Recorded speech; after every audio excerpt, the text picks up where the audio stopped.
Yeah.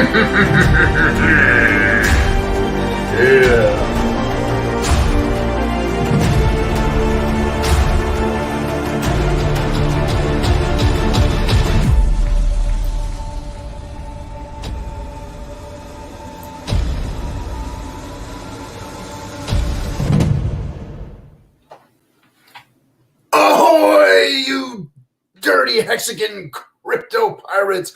Welcome to your Discourse Syndicate.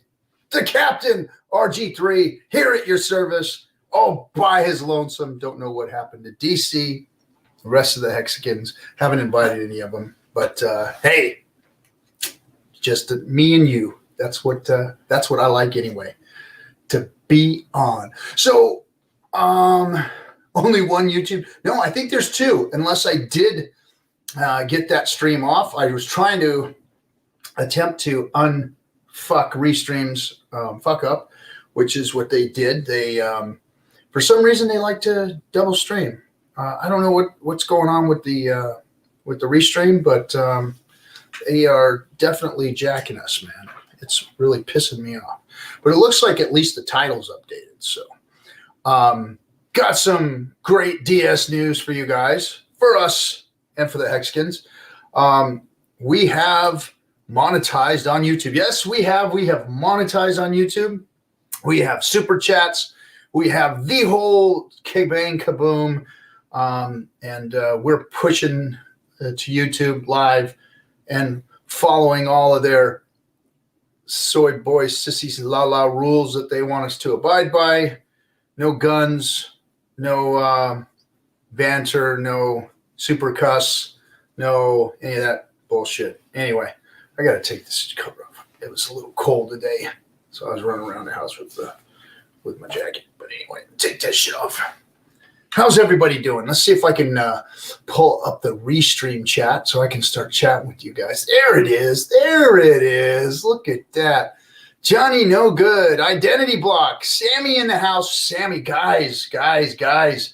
Sammy is taking over the ship on Friday night. The ladies of Hex, Serena and Sammy, are going to take over, bring some of the ladies in, and bring you Discourse Syndicate, the female mutiny. So yeah, they're gonna take over on Friday night before the FN Hangout starts, and then we'll join them and make it one big happy family. We'll let the ladies steer the ship around for a little bit and have at it, Hexagon lady pirate style. Yeah. So Sammy been killing it out there, working at night, getting to learn the stream.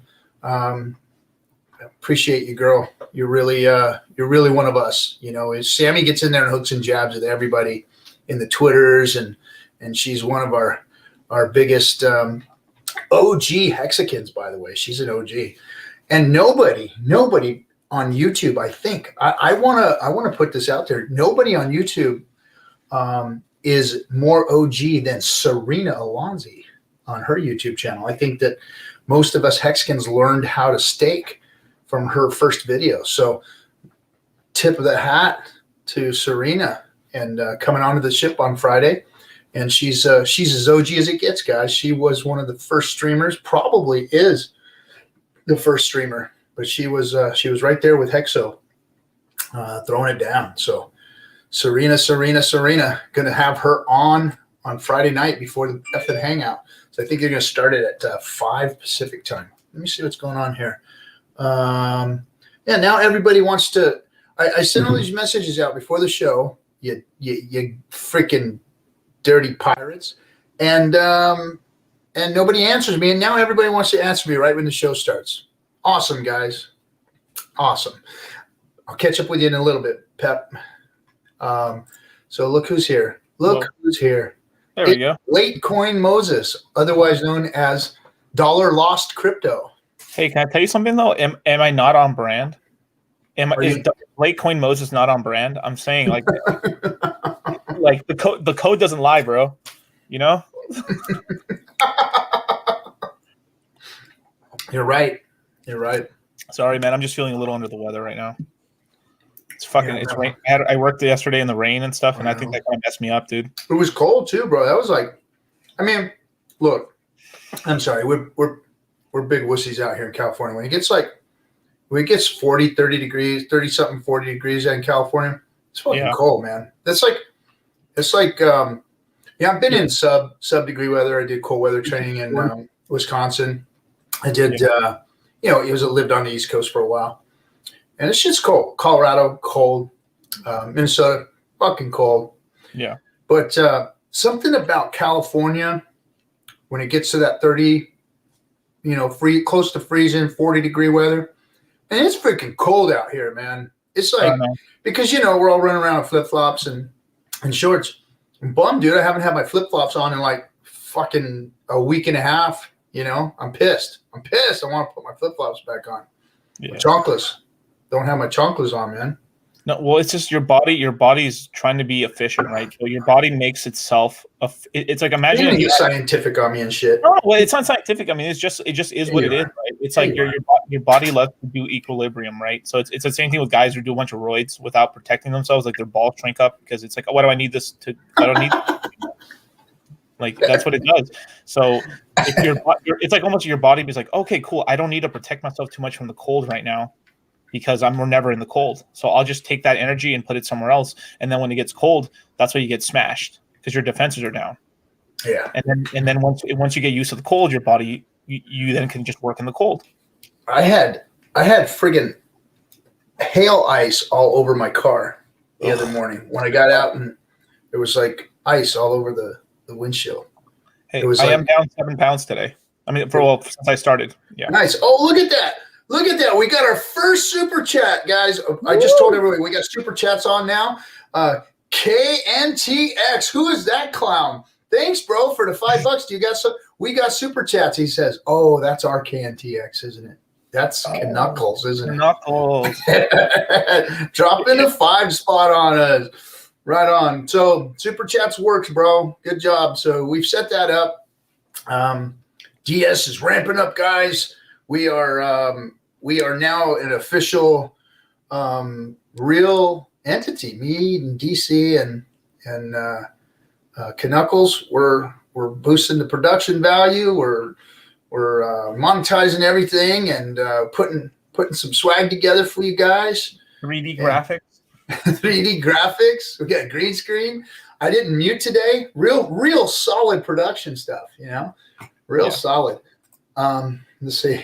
I was late today too. Everything's on brand today. I mean, it's like we rolled a nat 20 on everything. What's that? What was the what? A nat 20. Never mind. I thought you played Dungeons and Dragons when you were like back in the day. I did. I didn't hear what you said. Is what I was saying. I said we rolled a nat 20 on everything today. Nice. Yeah, fuck, dude. I played D&D before it was D&D. Yeah. Well, rolling dice behind the alley doesn't count, bro. You know what? No. shooting bones behind the alley. Yeah. Rolling the ice and the freaking concrete don't matter. Dude. So what's going on today is like Hex up, down, sideways. Dude, I don't even want to talk about Hex yet. I mean, that's coming. That's going to be part of. I want to talk about this crazy bullshit in the stock market that's going on with GameStop. I'm laughing my ass off, bro. So what? I forget what the name of that company was. That GameStop? No. There was a fucking fund that shorted Elon. So they shorted Tesla, and then they talked shit. So they talked shit about it, and then these same bastards came in and they said, we're going to short the shit out of this GameStop, and let's all short it, guys. So they set up a bunch of shorts, and then Elon and a bunch of guys in Reddit got together and pumped that shit. Then pumped that shit hard and liquidated like fucking 3 funds, dude. And these guys would be on TV talking so much shit about Tesla, how it's nothing, it's gonna fail, and just got murked. And Elon murdered their asses. Yo, you want to know something that's going on? So the Melvin Capital Fund Yeah, that's it. Melvin Capital or whatever. Yeah, Melvin Capital. Might as well call them Mervins. Mervin Capital. They're about to go bankrupt. Well, good. Fucking die, you assholes. Die a miserable, fucking wrecked death, you assholes. Good for them, man. Good for Reddit. They need to cut that shit out. The more of these people get wrecked, shortened and shit, the more they'll figure out that that's the wrong way to do things. That's what everybody should do. Is just go out and put groups together like that and just fuck those guys, man. And I rue the day that one of these shit talkers does that to Hex. Come on, bring it. Bring it. You think GameStop is an epic wreck? Come our way, boys. Come on. Bring it. Wall Street Bets is the real Occupy Wall Street. That's the real Wall Street Bets is the legit Occupy Wall Street. That's the Reddit channel, right? Oh yeah, I've been following them forever, man. Like I've been watching these guys, waiting to see when they tiptoe into crypto. They're starting to, and now something really interesting just happened. So Vitalik and a couple of other guys are going to have the main moderators of Wall Street Bets actually on a YouTube channel together, and they're going to get them into like Ethereum because they're hella pissed off right now that they're closing. They just shut down the trading for GameStop on them, both on Robinhood and a bunch of other places and stuff too. So anytime like they shut down the Wall Street Bets Reddit for a little bit, as well as the Discord, and they just opened them both back up just recently because of just basically how much. Dude, they've been shutting that bitch down all day. GameStop, they've had to halt all day long. They've had to halt because it's been. I was watching videos of people saying I made so much money off of GameStop today that I took my kids to buy PlayStation and Xboxes today at GameStop. Oh yeah, they got shut down on Discord too. I heard. Yeah. That's funny, man. Fuck it, go somewhere else, guys. They'll regroup somewhere else. You can't stop it. The internet's freaking. Sorry, guys, you can't stop us. We got this shit locked down, baby. Oh, the last game in town is Telegram right now. What's that? The last game in town right now, in terms of just not getting like silent. Blowing up too, dude. Because I had my damn contacts hooked up to Telegram and. Boom, boom, boom, boom. Everybody I know is falling into Telegram. It's like every time I turn around, there's somebody new popping into Telegram. So I've had a thesis for a while, right? So we had I got to say this because we're now monetized. Wait, hold up. Let me choose my words carefully here. Wait. Okay, so originally I've been watching the TikTokers, right? So there's this whole thing of like you've seen that whole meme of the bell curve, right? Where you have the really dumb guys make a lot of money. The guys in the middle don't get messed up, and then the really, really smart guys make money too, right? So it's like the dumb guys make money, and the really smart guys make money, and then we're like this, high five, we make money.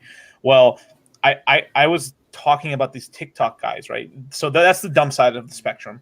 These TikTok guys, they were like pumping Doge. They were the first guys to kind of keep towing when they did that. Yeah, the millennial / like the Y generation started like getting into there, right? And then from there, with all these Wall Street Bet guys, it's more like the middle to the smarter guys that got in, and they're gonna start getting kind of honeyed into crypto because of all this stuff. Because like that's what crypto does. Crypto does pump and dump groups all the time, and like I'm hearing a lot of mainstream talk about crypto. Yeah, Telegram's now being talked about mainstream, crypto's being talked about mainstream, and not just, Bitcoin, but like crypto. Like they're talking crypto now. They're talking like I heard this little thing on the news on the radio this morning where they were talking about Yellen and, and that they're going to be bringing that companies and funds are going to be bringing more cryptocurrencies to the board. They're going to bring more of them to the forefront and to mainstream. So, and she didn't say bringing Bitcoin. Right. Said they were going to be bringing, the companies and hedge funds and these things are going to be bringing, crypto. And I was like, yeah, that's the kind of shit I want to hear. Now that they're talking. Now mainstream is starting to know that there's something more than just Bitcoin. Right. that there's And a whole ecosphere here. you know what made the whole GameStop thing really funny is that Chamath just said, "I just bought GameStop too." Chamath started buying GameStop, and then like Elon Musk was like, "All right, I'm buying GameStop too." And then boom, moon, fucking liquidation. Melvin. I'll call it the Mervin's fund. The Mervin's fund. They got saved by like I think like 72 Capital and this other hedge fund essentially gave them a couple $1 billion in like money and stuff to save them, and then the price went up higher and got wrecked anyway with it. Yeah, they had to go get a loan. I heard that they like got a bailout or some shit, and they got wrecked in that too. No, it's because they doubled down on the bet. Yeah, they doubled down and then they got wrecked even harder. And now people are crying. Well, hedge funds have retiree money. What the hell is a hedge? What if a hedge fund's taking a bunch of retiree money? Why are they shorting? What? Short? You got people's retirement money? You're gonna short shit? Are you insane? I mean, fucking the mentality of the trading world. No, and then it's the cockiness of some of these hedge fund managers where they're such losers. They're such losers. Like all they could think of in their massive brains is like, let me short GameStop. That's the best they could come up with. Let me short GameStop. Why would you waste your time shorting? Why don't you just buy Tesla and Apple and fucking Amazon and all these other great companies? Well, they saw a wounded animal and they went for it. I mean, GameStop has been. I mean, it's hurting hard from the damn. What do you call it? The pandemic has freaking killed them, man. I mean, it's hurt them bad. So they're laying there wounded, and these fucking douchebags publicly come out and say, "Watch this, watch this. We're gonna tear this shit up," you know. And now they're crying. Now they're crying to the government. Shut the NASDAQ down. Shut the wall. Shut it down. Don't trade right now. No. I know. Let's turn the switches off. Oh, do over. If it was us, there ain't no do-overs for guys like us. We're over. Yeah, it's over. Wrecked. You're done. Go away. Bye-bye. Now get a tent and live on the fucking street, buddy, if you put all your money into it. Now these boomers are afraid because basically Wall Street is looking for any stock that literally has a bunch of shorts on it right now or goodbye, sir. Like AMC is the next one right now. AMC is the next one. And then the one after that I've heard is silver. They're going to buy a bunch of paper silver right now because I saw that. It's time to go after silver. I hope that'd be awesome. If silver went up. Like, oh my gosh, you know what? When you got communication tools like this, mass media communication tools and shit, and you know, and now, I mean, think about it. Now traders are going to be like, oh, I better start shutting my mouth because they've been getting bold as fuck. Oh yeah, You know, publicly talking shit, and you know, freaking, they got what they deserved. And that's. You know, good. I hope they learn some lessons from this shit, and they start to, you know, realize that this trading game is a zero-sum game for everybody, especially shorting. Shorting does absolutely nothing. Absolutely nothing. I mean, trading period does absolutely nothing for society. It gives no value to anybody. Yeah. You know, trading is literally just playing cards. It's just playing fucking cards on the internet. Maddie has a great comment right here. He says, why short a company during the pandemic that employs 20,000 employees or workers? Yeah. Wow. Like, yeah, because if they shorted GameStop right now, it's wicked. They deserved it. They deserve to get wrecked. It's wicked, man. Those people freaking, you know, the people that work there, they're people that are working under minimum wage and shit, you know? I mean, yeah. Fucking sucks, man. And those, I don't know if they're franchises. They might be franchises, I think. I don't know. Yeah. Some of them are franchise, probably. Yeah. I mean, they'd all be if they were. I don't know. But I don't know if they're corporate owned or what. But I mean, gosh, either way, that's just wicked, evil shit, man. And they deserve to get wrecked. Right. And it's just the wrong mentality. This world's got to change, man. People got to stop fucking thinking about just themselves and start thinking about everybody else. I know everybody's on edge. Everybody wants theirs. Look, come on, I want mine too. I'm 53 years old and I want mine too. But you know what? I'm not going to do it at the expense of other people.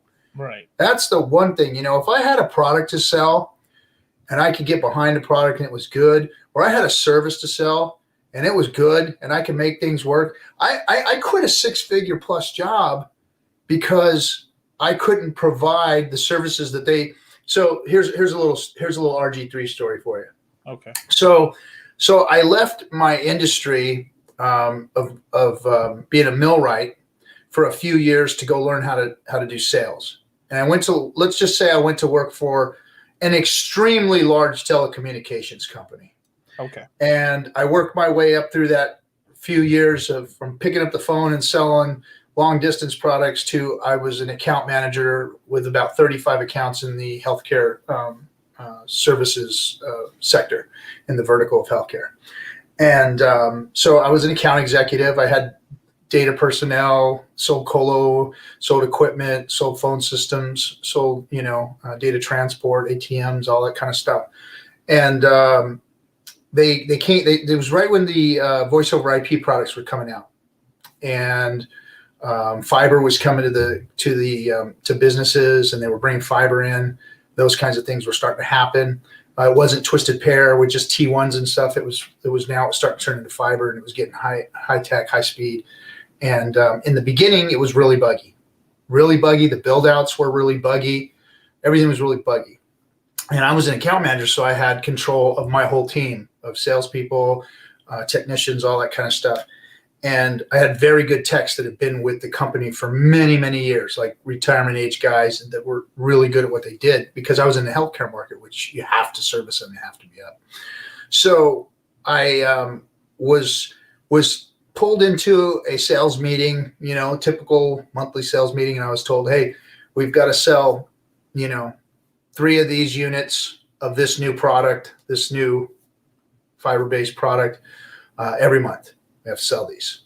No ifs, ands, or buts. You don't sell these. You're going on performance plan. You and your whole module are in trouble, blah, blah, blah. Get these out the door. Bargain them out, blah, blah, blah. All right. So first thing I did is went and I called my guy, my tech that handled all my operations stuff for setting up the installs. And I said, hey, man, just wanted to give you a heads up. We're going to be selling this. And he's like, the fuck you say? I go, what do you mean? He goes, that shit ain't ready. I go, what do you mean ain't ready? I said, they just told us that we have a 90-day install. So yeah, it's 90 days, but he goes, it's going to be 90 days before I can tell you it's 6 months before we can install it. I go, what do you mean? He goes, we're well over, 6 months away from even, getting this thing up and started in the first test run. And I said, so what are you telling me, that they're telling me to sell something that we can't? He goes, I can't install it. Sorry. It won't work. It's not going to work. If we try it, we're just going to be spinning our wheels. So I went back and said, hey, man, are we really going to be able to put this in? Oh, yeah. I said, well, I'm being told otherwise. So we had another meeting with the Bobs. And the thing was, don't worry about the time horizons for the installs. Sell it anyway. At that point, I was like, you know what? I'm done with this, man. Because I built relationships with these people. They trusted me. And I was supposed to go walk in there and sell them something that I knew, because they were going to sit there.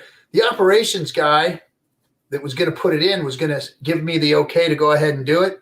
And then he was going to have to explain his ass to his boss for the next 6 months, because I was going to have to explain my ass to him for the next 6 months. But I knew. So I said I couldn't do it. I couldn't put my head on my pillow at night doing that. So I walked away from that. And that's when I went back into mill writing, just to honest living. I couldn't do that shit no more. And it's like that kind of stuff that's out there. And I see a lot of salespeople. I've worked in in a lot of different. I've worked in just trying to get my sales legs, just trying to learn, because I know that sales is where the money is, right? That's where the money is in sales. No matter where you go, there's money in sales. Now, there's also money in being good at what you do. If you're an artisan, or if you're a craftsman, you know what you like the millwright job that I do. If you can make good money there, hard work, not big money, but in sales, if you get good at sales, man, you can make money anywhere, and you can make good money. You know, so I worked for insurance companies, I worked for telecommunications companies. I did everything I could to try and get my sales legs. And one thing I learned about people that were good salespeople, they had this like little wiring thing inside them that was good when it came to sales, but it was wrong when it came to human nature. They had this kill 'em mentality where they didn't give a fuck what they were pushing off on this person as long as they made the sale. You see it a lot in car sales. You see it a lot. A good salesman, you know, that does high numbers and does quick numbers has that little wiring thing wrong in their fucking brain, man. And they don't give a fuck about anybody else. They act like they do. They talk a good game, but usually they just want to go, bam, get that sale done and go to the next one. So they do and say everything that they can to get that sale done, and then they move on. And there's people that are really good at that, really good at that. I'm not. Never have been able to do that. I've always been a service-oriented guy. It's like, if I'm not doing something meaningful for them and giving them value on what it is that they're spending, then I can't do it. Consciously, I can't do it. So it has made my numbers low when it comes to sales. But I can sleep at night. You know what I mean? Right. I can sleep at night. Funny thing is those other people sleep at night. They just sleep at night with a bigger wallet. So what the frick I didn't get, you know what I mean? So, yeah. And that's what I saw. It was like, cause I've even talked to a few of them about it. I said, man, this killer instinct you got, do you have a hard time sleeping at night? He goes, yeah, if my wallet's underneath me, it's too bulky. So, it, you know, pushes into my back and I can't sleep good. You know, that's the kind of shit I hear from. And you know what? And they're right. You know, they make the money, but I just couldn't do it, man. I couldn't do it. And that's what we see a lot of in I'll bet you if you do studies on these trader guys that are like really good at fucking, they don't give a shit about nobody else, and they'll go wreck a GameStop and 20,000 employees that are at minimum wage. Those kind of guys, they all have that fucking switch, man. They all have that little rewiring in their brain that's a little bit off. They're all 5'4", 5'3". Yep, I totally agree. Yeah. So anyway, man, it's just one of those things I look at, and that's one of the things that I noticed in Hex, that we were kind of minus those types of people, because Hex isn't a trading coin. Hex doesn't have that mentality. Hex is like, help people save your money, put it away, long-term gains, you know, delayed gratification, all that kind of good stuff, you know. Right. And no fast talking bullshit, you know, and people might think on the surface that even Richard's like that, but he's not. He's really a deep guy. He really cares. He really did put a lot of care and meaning and focus into what he did. In fact, he built this thing to wreck those guys that have that fucking bad wiring. You know what I mean? Yeah. People that want to short, the people that want to try and trade, the people who want to do that, people that don't understand long-term, gains and delayed gratification. You know, those guys that don't understand that. So he actually, you know, went in there and built things to wreck those guys. So Hex is not filled with people like that. The community is not filled with people like that. And people that get involved in the product and start setting up stakes don't think that way. They're not wired that way. So that's why I've been so comfortable here with everybody. It's one thing that we all kumbaya and we have a good time and we're friends and all that kind of stuff. But there's a different mentality when it comes to this product here. It's real. I'm sure when fucking CDs came out, you know, many, many years ago, they didn't have a group of people that got together on a weekend, every, 3 days a week and talked about how awesome it was and had fun. And, you know, they didn't do that shit. But this thing here, Hex, is a global change in finance that no one has ever seen. I mean, when they really start to look at, see, no one's got past the surface yet. Nobody with any significance other than us. And I'm not saying that we don't have significance. We do. We are significant, and we're becoming more significant. We're going to become the thought leaders in crypto, because it is going to go once the whole crypto community sees the way that Hex goes, it's going to go our way, and we will be the thought leaders. We will be the influencers. We are. They just haven't caught up yet. Rest of crypto hasn't caught up. They're going the opposite direction off the fucking cliff right now.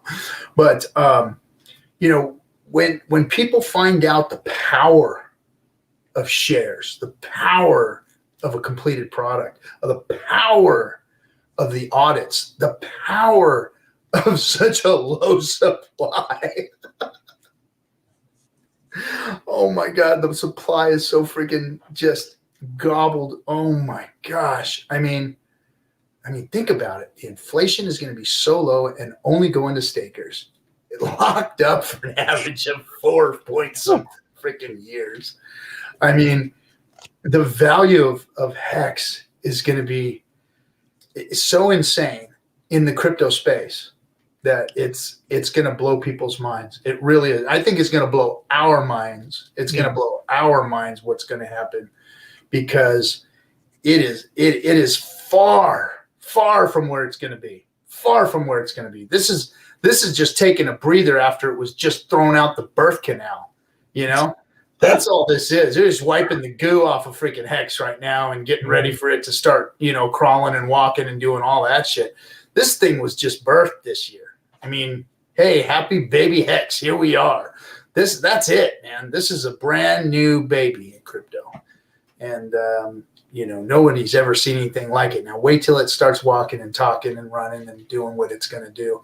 That's a while from now before it gets its legs underneath it. I mean, holy moly, man. Being in like this right now is so exciting. Feels so privileged to be able to have been bright enough, smart enough, lucky enough to fall into, a stream at the right time, at the right place, know, and pay attention at the right moment. Had I not, I would not be here right now. So it was like, destined. So man, oh man, oh man, good times are coming, and we're going to change. We're going to change the attitude and the morals in crypto. We are. Definitely. Let's see.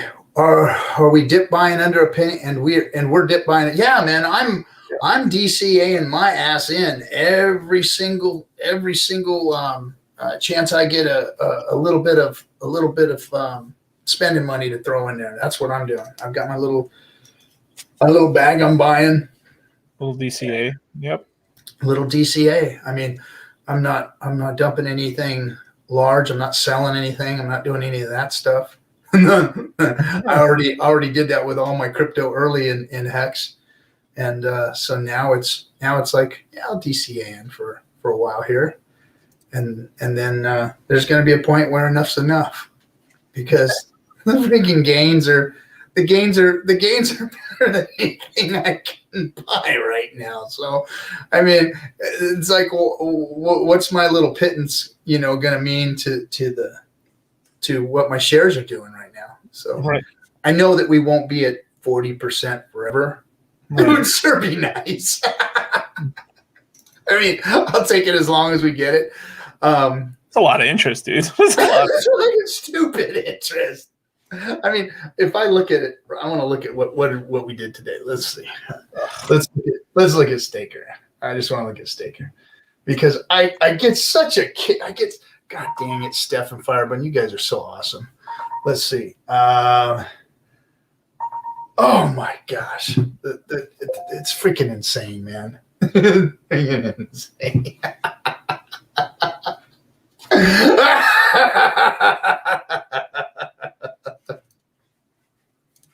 It fucking works. It works. X works. Oh my God.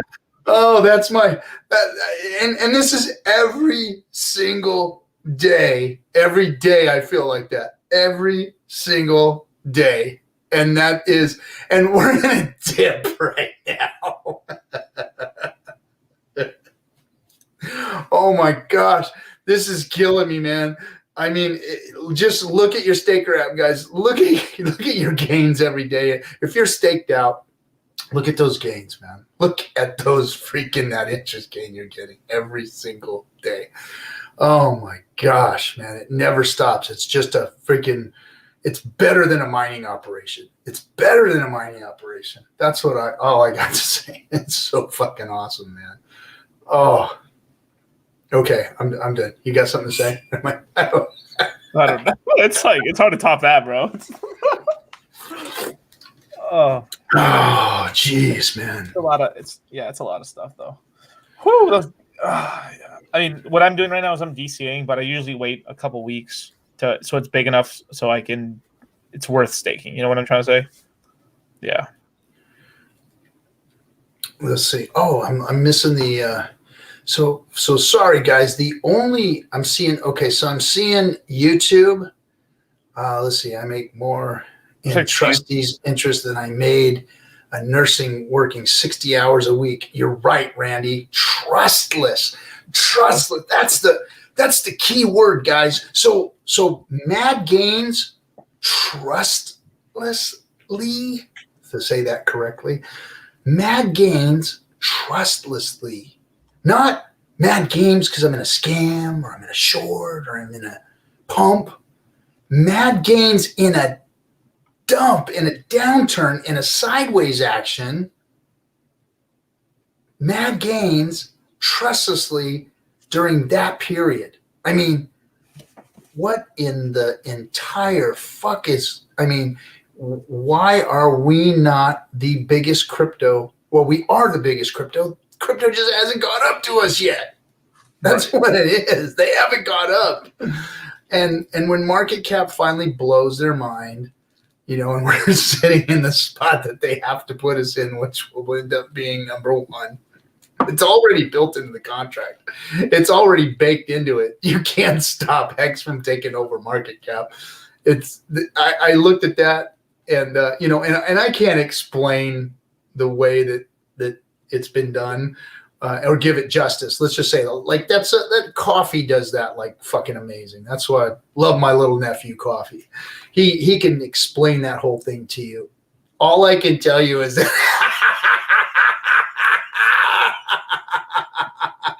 market cap is ours. It's done right, and there ain't nothing they can fucking do about it, man.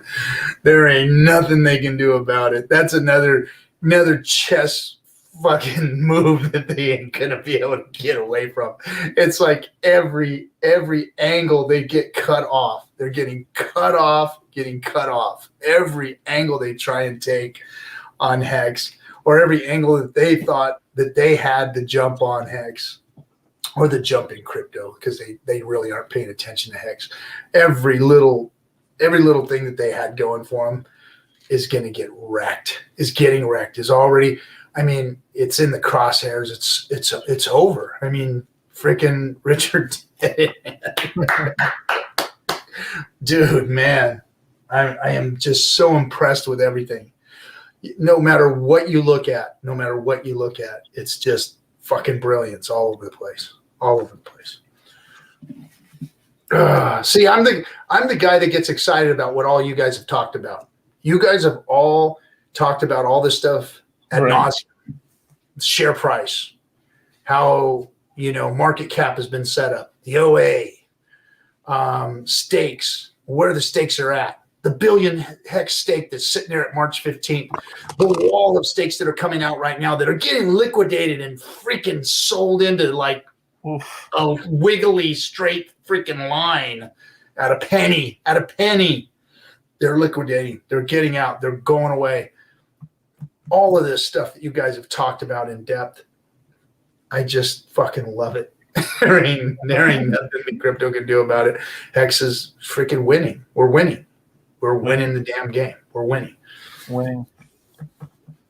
Oh, man. So anyway, we were talking about the shorts happening in the real stock market world. When we got into this, you want to know something that's funny? What's that? Slim Jim is the company of Slim Jim's Twitter is now like tweeting under Wall Street Bets, hoping that they pump the price of like whatever the company the Slim Jim's owned by.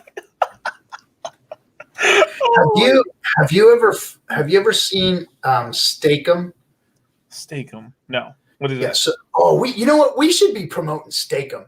So when I was a kid, they came out with this fake meat product, and it was like for making steak sandwiches with. So it was sliced supposed steak, but it was like some kind of processed sheet of meat in a piece of plastic, and they layered them in the box. So you had all these layers of plastic with these sheets of meat in them, right? That were supposedly called Steakums, yeah. And I loved them when I was a kid. Man, I used to fry them up and fucking throw them in a sandwich and run out the door on my skateboard and shit. And freaking their guy on Twitter, let me get his Twitter handle. The guy, I don't know if it's like one of the owners or the owner's son or somebody like that handles their Twitter account, but he just fucking memes the shit out of Steakum and talks about it being a processed meat product and all this shit. And he's just freaking funny. He's artistic. The Steakum guy. Let me see if I can find his Twitter handle real quick. Hold on. Steakum. Let's see. So what they're doing, they're trying to meme it up. Okay. Huh. Uh-oh. Literally did not know anything about this until I met you, sir. What's that? Steakums? Steakum beef bot. That's what he calls those Steakum. Oh, there it is. Steakum. Yeah, I follow him. On let's see here if I can get his Twitter handle here. This is reminding me of yesterday of the stream we did when we went into Heelys for like 25 minutes. What? You guys did you guys talked about Heelys? Yes. No, Steakum. See, Steakum is adding value to the community here because this cat is freaking hilarious and he's good, man. So yeah, check out Steakum, everybody. The meat product Steakum. Now that we're monetized, it's not that we're promoting him or anything, but but Steakum is definitely freaking rock. I'll take a sponsorship deal from Steakums. Yeah, hell yeah, we'll do it.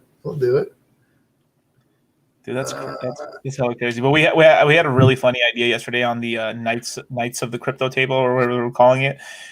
We thought we'd all buy Heelys and top hats with shark fins on top of the shark hats, and then we'd be like just trolling the fuck out of the Bitcoin maxis everywhere. So we'd be gliding around, like you just see a bunch of hexagons running around, gliding around all the maxis. It's just we're like circling them in circles with top hats.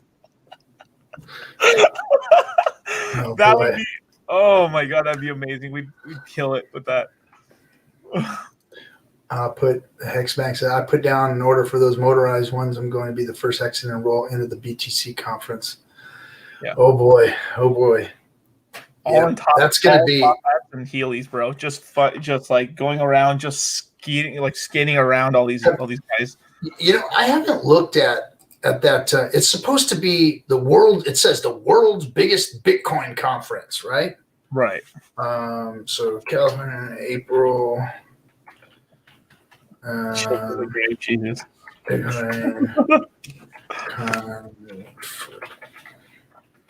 See what it says here. 2021 conference, LA, Bitcoin.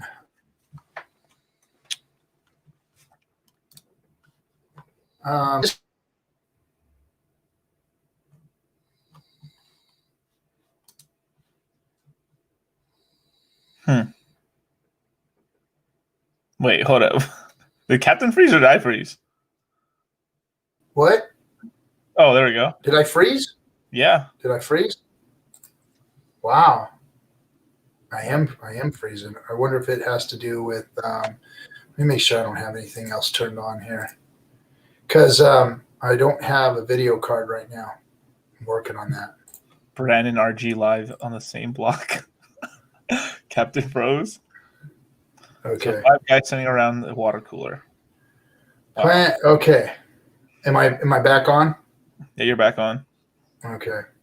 It has to do with the fact that I don't have a video card in right now. Mm. But thanks to, hold on one second. You gotta fucking see this, dude. You guys see this?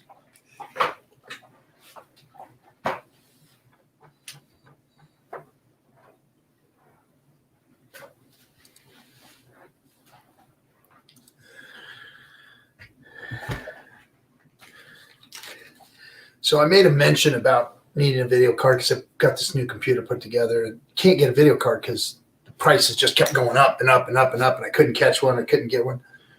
Fucking Nardo, dude. Nardo for the win. Nardo and Twitter guys, follow Nardo. Nardo does some streaming. Nardo is like, what a dude, man. What a dude. Look what this cat sends me. He sends me nice. a full-blown freaking badass double throwdown trick of the week. I mean, it's like a year old or 2 years old, but it's the GeForce GTX 1080 Ti. So it's like a double throwdown trick of the week freaking video card. I mean, it's badass. And so dude sends me one, man, and I was just like, I'm just so thankful. Thanks, bro. This was so generous. I really, really appreciate it. I really appreciate it. And not only did he send me one, so everybody knows, I tell everybody my son's a graphics guy. I don't know. He does the 3D rendering. He does the same shit that Kool-Aid does. Kool-Aid's actually mentoring him and teaching him the ropes while he's going to college. And so my son asked for this one and was going to give me his, because his is kind of like, his is all right, but it's not like this, right? Right. So my son's been like, hey, Mom. So my wife came to me and told me, she's like, you know what? He thinks you're not going to give him that card. I go, what do you mean? She goes, he keeps hearing you talking about it, and he thinks you're going to keep it for yourself. So I said, oh, that's perfect. So I started making it even worse. I was like, man, I really, really kind of regret giving that thing to you, man. That thing's going to be nice, dude. So I've been just like hamming it up, right? Well, they came in today, and I say they because not only did he send me one, but freaking Nardo sent me 2, one for me and one for my boy. So fucking thanks, dude. That was awesome of you, man. I mean, that's the community right there working. And I'm going to put this to good use, man. This is going to go into this computer, and this is my streaming computer. So it's going to the streaming computer, and I'm going to bring you some more cool shit because I can't do it until I get a card in there. Now I got this fucking Nardo trick of the week card. This is going to be my Nardo card. So appreciate you, bro. Thanks again. But when my son comes, I'm going to tell him, I'm going to say, hey, I want you to put this in my computer, bud. Put it in mine. And he's going to get like all sad faced and like wanting to tell me to, fuck off, Dad, asshole. Told me you were going to give it to me. But as soon as I see that face, I'm going to pull him. I'm going to say, hey, but I want you to put this one in your PC because I got another one. He didn't know I have 2 of them. So freaking thanks, Nardo. Badass. So anyway, it said, Brasologist said that thing can run any game at ultra graphics. Nice. Dude, freaking nice. Yeah. Nice. Baby Boomer has his Blockbuster card in the video card slot. Wait, who are you to know about a Blockbuster card, man? Oh my God. What's funny, dude? You know what's funny? Like, I remember, and it wasn't too long ago where like going to Blockbuster was part of your date night. Like I would take my wife when we were dating and stuff. Like part of the night was we'd go to dinner, then we'd go to Blockbuster and walk around, walk around Blockbuster and pick out the movie you want. Then you'd go up to the freaking counter and buy the movie. Snacks and stuff. Yeah. Grab some popcorn, some freaking, some Raisinets and shit, and boom, hit home and jump on a couch, watch a movie, and try and see if you were gonna smash, right?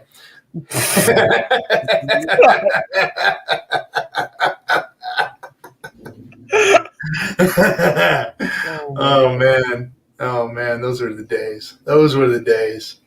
That's with Blockbuster, walking around in Blockbuster picking out your video. That's freaking funny. Yeah. But no, I don't have a Blockbuster card in my slot. There's everybody in the, did anybody go look at Steakum? Guy's good. Anyway. So I'm getting some requests for somebody to come in. But you want to know who it is? Who it is? Who it is? It's who Kareem. it is? It's Kareem. Kareem. It's Kareem. He wants to come in. What's he wants up? to come in. He saw some extra air in here, and he wants to suck it out of the room. That's what he wants to do. He saw some air. He's like, "There's some air on that pirate ship that I need to get, and suck the wind right out of it." What do you say, DC? You want to bring him in? You want to bring him in? Bring him in. Let's go. Let's go. I need Kareem's energy. I'm gonna bring Kareem in, man. I'm gonna bring him in. I'm gonna give him a hard time too. Freaking love that cat, man. Love you, Kareem. Kareem's like, stake it all, nothing for today, all for tomorrow. Where's he at? He's sending me all this stuff. I want to come in. I want to come in. Please, please. All right, Kareem. You're, come on in, buddy. Come on in and hang out with us. Freaking kid's great, man. All righty. Let's see what you got there. And in this corner, Kareem the Dream. Rodriguez. I don't know. Hey, do you guys have a copy? Oh, Solly said, "Hey, do you guys have a copy of this behind the counter?" See, so the way that you would like, okay, so the new movie that came out like that week was always gone, right? So you go in there and you check the drop-off box. Like there was a box that they put through the window. So you had the box that was there of the new returns and the box that were going out. And so you check, hey, can you check and see if such and such is in there? And if they pulled it out, you were all stoked and shit, you got it. But if not, you had to get the B movie, the month-old movie or whatever. So, yeah, I remember those days. Now, I remember when you had to rewind. Do you remember rewinding?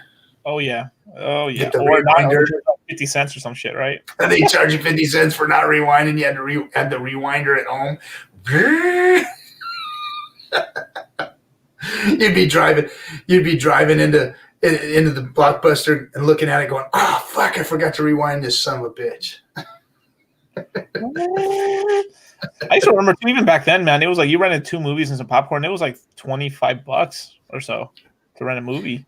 Yeah, I don't know about that, but it was like $5.99, $6-7 for the new movie sometimes, I think. And yeah, a couple movies and some popcorn and shit, man. I mean, but it was better than going to the movies. You go to the movies and it was like fucking $50. Still like that, right? I mean, actually, I think it's gotten better. It's not $50, and so, but it just depends. It used to be expensive, bro. It was like it was more back in the day. And I mean, the popcorn and shit. Like you go to get a popcorn, it's like $10 freaking and $9 for a popcorn. Stupid. I mean, we're probably heading towards like even more expensive movie. Like if you're going to a movie theater, it's like a real date or something. They're gonna make the movie theaters like it's gonna be like even more 3D and more stuff, and then the seats move like this, and your feet like a theme park. I mean, it's gonna be like that eventually. Yeah. DC rented the VCR with the movie to rent the flick. What? Joe's on one today, bro. I'm not even understanding half his comments. Oh, Kareem's all fired up. Bran said, "So, Bran, you got him all worked up already? He's coming over here? Oh, boy, here we go. Here we go. Let's see. Movies here in Mexico with the VIP is cool. $20 for 2 with popcorn and a drink. Oh, that's nice. That's not bad. That's not bad at all. That's a deal there. Oh, boy. No. I want a movie theater. That wouldn't be too much to ask, right? If I had that big house and everything, and Hex goes to a nickel, get a theater. You can build a whole movie theater in the house, man. I had a friend that lived in La Jolla, and he still lives in La Jolla on the cliffs there. Beautiful, beautiful house. He had this badass theater room. Went in there, it had the rocking lazy boy chairs all lined up like a theater, and they were stepped up, and just a big theater, just like a theater, man. It was bad to the bone, man. Totally dark in there. Mood lights and everything. And he had a popcorn machine in there, and freaking badass. Wealthy people. When T-share one movie ticket. Brissology, man, dude, cut it out with the anal COVID testing. He sent me a text earlier today saying that he said that I had to go get COVID tested or do an anal COVID test or something like that. Oh man, it looks like they're trying to get high impact flux on the stream or something. Yeah. Hi, what's his name? Crypto King's doing it. Yeah, Crypto King's out there kicking ass, man. He's working the circuit, man, bringing people in, getting people to come on streams, and he's working it. Way to go. Beautiful, man. Beautiful. Bam, bam, bam, bam, bam, bam, bam, bam, bam. Is Cream coming or no? I sent him a link. We'll see. He might have thought that I was blowing it off because I didn't send it to him right away. Maybe he's watching and he'll jump in, or maybe he went to go freshen up a little bit or something. Definitely.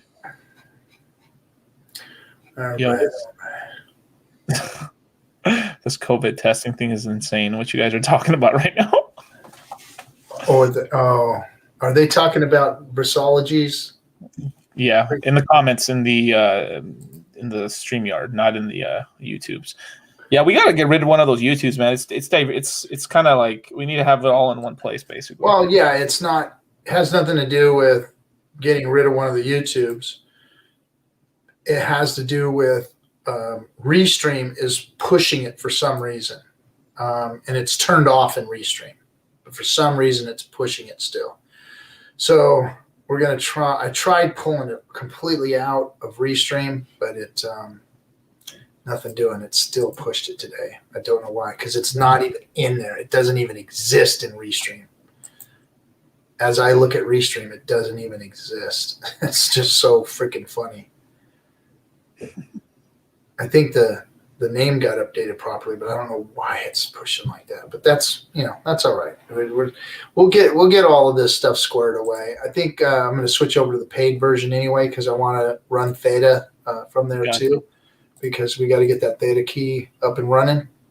We've got it, and everybody's going to dig this Theta thing, man. We're going to be like one of the first into Theta, and I mean, we're not the first, obviously. There's a lot of people in there already, but we want to go in there and take over in crypto and just do what we did to Dlive and bring Hex into Theta and work that place. Yeah. Diraj. We have 2 streams running. StreamYard or Restream is just kind of screwing up on us. We don't know what's going on. So go to the second one. That's the one we're monitoring right now. I think. I hope that I'm not missing people, because we do have. If you have donated or you've done a super chat or anything, I apologize that I haven't seen it, but I'm not seeing all of the feeds from the YouTubes right now. So right. Just hang out. Okay, so I got that one. Yeah, now I do have both of them open now. Yeah. Let's see. Theta token has a $2 billion market cap already. Yeah, man. And they're not even. We got to get in there. We got to get in there, and it's backed by some bigs. I think the guy who did He co-founded YouTube, and the co-founder of another big. Two big co-founders of big platforms are what's doing Theta, and it's backed by like. Was it Reddit? Maybe it was Reddit. I'm tripping. It was like something like. Might have been Reddit. Yeah, and then from there you have Google also backing it too, which is already. I mean, you already know YouTube and Google anyway, so you have Google backing it, and then Samsung's backing it too. So it's like on all Samsung smart TVs, they'll have the Theta button right next to YouTube and stuff, so you'll be able to stream on Theta on a smart TV. That's crazy. And then like they're not even really it's gotten that high up in market cap without anybody even shilling it really. So we have 75 on one stream and 40 on the other. So that's good numbers on YouTube. We're doing really good on YouTube. So we can get one stream, it would be nice. Oh my gosh. I'm sorry, everybody. It's just, this stuff is, I mean, even when you do, we know what we're doing. It's just the technology is just jacked. I mean, even Richard has trouble with Restream when he's trying to get his names out there for all the streams and stuff. It always messes up on him. I mean, we were like episode 82 for like a month, and we're already up at 87 now, finally, or 86. I don't know. Now. Got the wrong number on there probably because of all that crap. But Knuckles has been in there fixing things. He's been in there working on YouTube. Yeah. Yeah. We still haven't got an answer on our what do you call it? Our domain name. We got it picked out. Don't remind me about that. I know. I really screwed that one up. That was it's all good, bro. But anyway, if Theta starts popping, which I think it will, you're about to see the prices of like all gaming laptops, computers, computer parts even skyrocket even more, because every kid's gonna want like a gaming rig even more than they do now to be able to mine Theta. Yeah, because if you have a gaming computer right now, you buy like 1,000 Theta, then you stake it, and then it uses your computer to render videos essentially in the background, and then you're paid in Theta and also something called T-Fuel. Yeah, I saw that. Yeah, so is that like the gas? That's the gas, yeah. So it's almost like a Neo with gas sort of thing. So it's the main token. Does the token do like Neo, and you gain for what you have in your wallet? You gain gas because of that, but you have to be staked though. You have to be staked, I think, to get the extra gas. But yeah, you earn gas, and then here's the crazy: you can stake your gas too to get more gas. Yeah. That's cool. So yeah, I bought some earlier, at least just playing around with it. I made a good chunk on that, but I just sold it just because the one thing they're essentially from what I can tell, it's going to do well anyway. But anyway, it's just the whole market model is that they're trying to basically, this is Google's play to essentially kind of cut out Amazon Web Services in a way for rendering videos and doing all this other stuff and everything. So I think they're creating like, why don't we just use all these gamers' computers who they're not even really gaming that much, and have them like do all the stuff that costs us, like let's just say a video or something costs them like 25 cents. Let's just get these guys to do it for 2 cents. Okay. All right. Yeah, why not? I mean, right? I mean, probably it actually probably is profitable to stake Theta right now. In the future, we'll have to see. I mean, but I think part of it also, there's sort of a part of it with the staking that it depends on how much. So one, it depends how much you have staked. The more coins you buy, the more you end up getting as reward. But two, if you have less coins, your computer can make up for it a little bit because you're just doing more stuff with your technology. So eventually, that side it's got to be kind of a balancing act to that. And then I haven't really looked at the T-Fuel staking because I just barely came out and stuff. And then I heard some really craziness when I heard there are planning Samsung for T-Fuel is planning to, you can stake your Samsung smart TV. So you can use your Samsung smart TV and stake, use it as a node to stake on the network. I'm like, what? So there's gonna be some kid out here that's gonna go to his mom and dad's computers, start staking Theta on this thing, and then there's smart TVs on Theta, and then like the whole family's gonna be tripping. Why is everything going slow?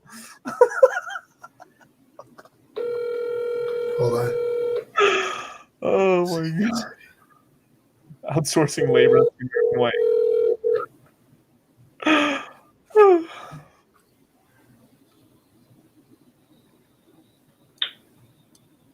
You haven't reached Kareem. No, he's not answering. I don't know. I tried Kareem. I tried the dream. Kareem the dream. I tried. Dude, you know what? You know what is really, really cool? So while we're setting up our back end DS production here, I wanted to put all of our business applications and everything on a platform away from everything, right? So I went and bought a burner phone for $29, bro. Yeah. And this thing's badass. I hooked it up to my Wi-Fi. Got all the apps. I got Staker on it. I created all the accounts. Yeah. My bank on it. Everything, man. It's all dialed in, man. It's like freaking $29, and the power that you have today. I mean, if you can just tap into Wi-Fi and have a burner phone, I mean, I could even buy, phone service, like get an 800 phone service for like another $26 a month or something. Damn. And it's like, it's like nothing. I mean, it's freaking badass. Let's see. By the way, so I just got a message from a good friend of mine who, let me see here.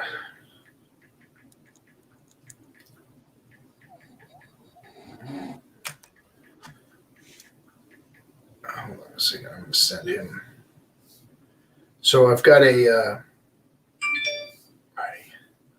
crypto buddy that he was one of the diehards that was in when I was in the beginning, and he got me into a lot of trouble basically with crypto.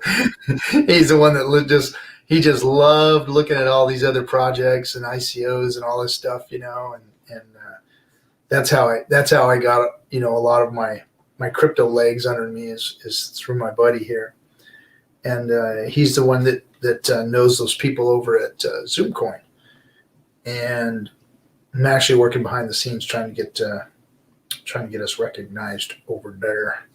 But what I found out was something very, very cool. Hold on a second, let me find something here. Was that I told everybody about that Zoom platform, and what I didn't understand was that you can not only can you use that Zoom card and all that stuff, but you can onboard there too. I just found that out. Really? You can onboard through it, and it's very minimal as far as the KYC goes. So, you still have to send them, photo and all that kind of stuff, but it's last four your social, so it's not like you're giving them all of your info, which that's enough. But you got to do that anywhere you're going to on ramp. So I think that this we need to check this out a little deeper as far as the on ramp goes. I haven't used it. I just found out, and I found out that you can create a corporate account too. So this Zoom coin is really impressing me so far. Still haven't had anything go wrong with it, nothing down, any of that kind of stuff. So just keep it disconnected from the internet until you want to send a transaction. Yeah. So I've downloaded all my apps, and now I've got everything on there, and yeah. Be back in 1 segundo, sir.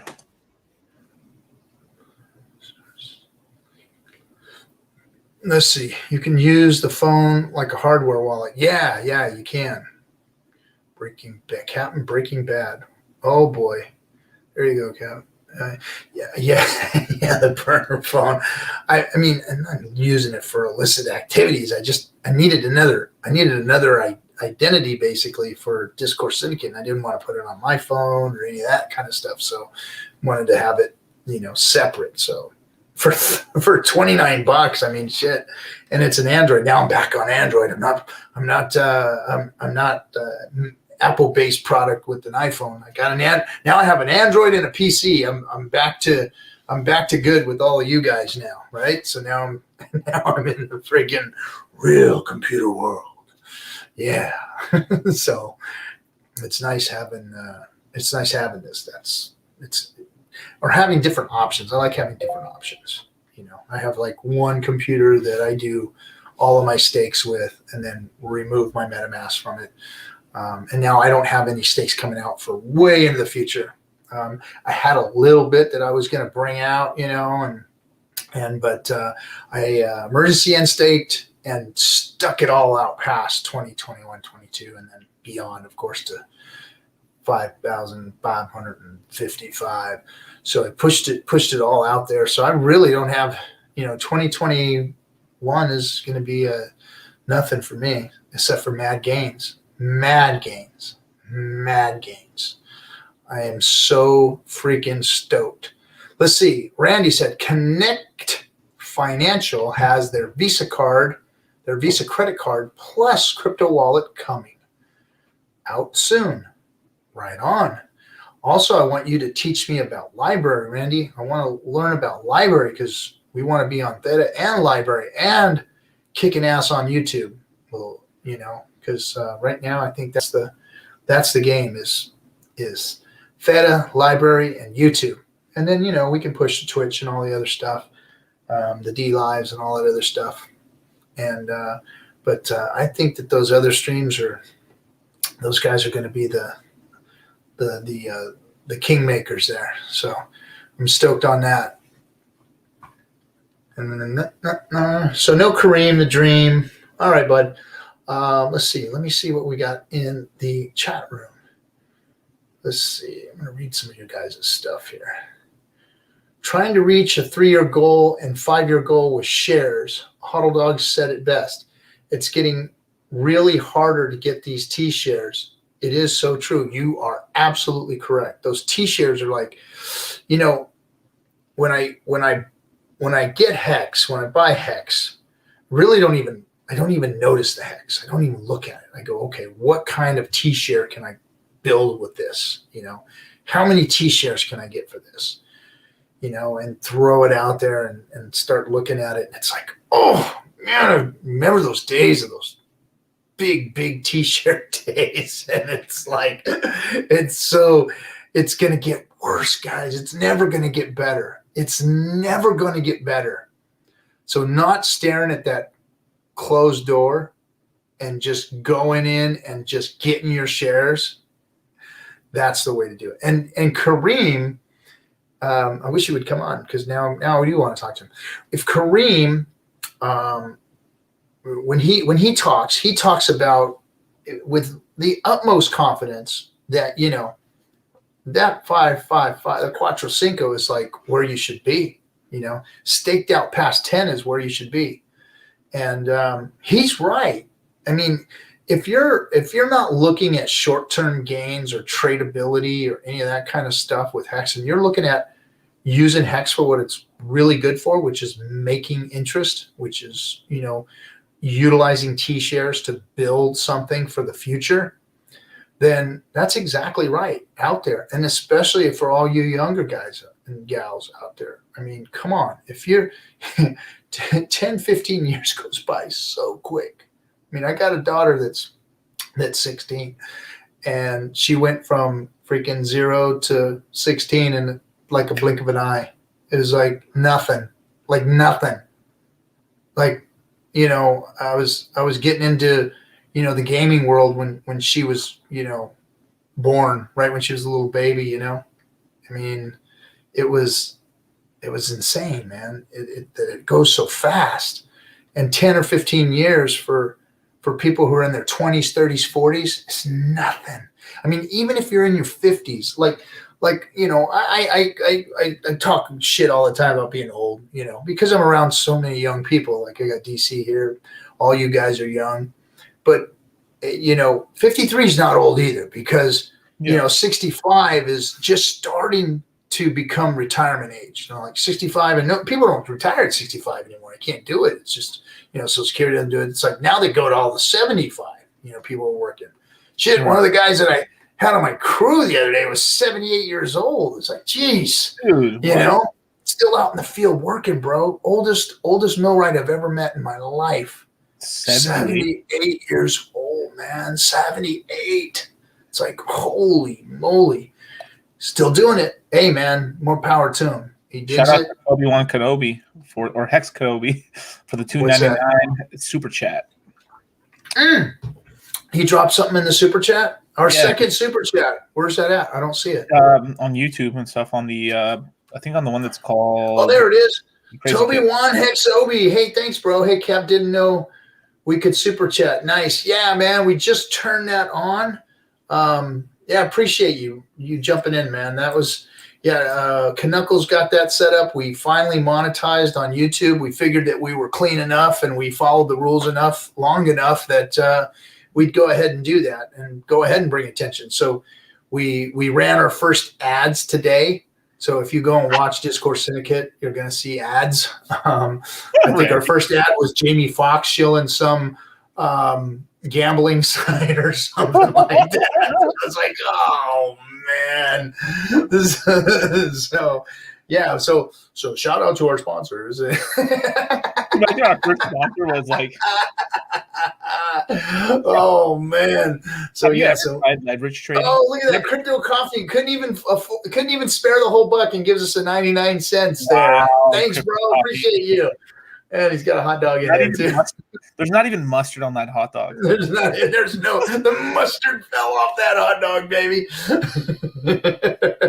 It's not even a Polish hot dog. Hey, my nephew took me. I don't know if I told everybody, but when I went out to visit him in Chicago, we went and kicked it at the I said, dude, I want to go to a real fucking Chicago dog place, man. Like a real one, like the real deal Chicago dog. So he took me to not by Wrigley Field, but the other baseball diamond, the other baseball field that's out there, and it's Kaminsky Park, I think it is. Yeah. And he took me right outside Kaminsky Park. It's a little tiny freaking hole in the wall kind of hot dog place, and you order the Polish dog Chicago style. They load that sucker up with tomatoes and pickles and peppers and all the freaking that shit was good, man. That shit was good. He took me to a real one. I want to go to Chicago deep dish pizza place. That's where I want to go. He took me there. So the night before, I'm a foodie, man. I freaking love my food, right? So the night before, I said, bro, I want to. And you know what? Really, deep dish Chicago, that's not really a big thing out there. He was telling me.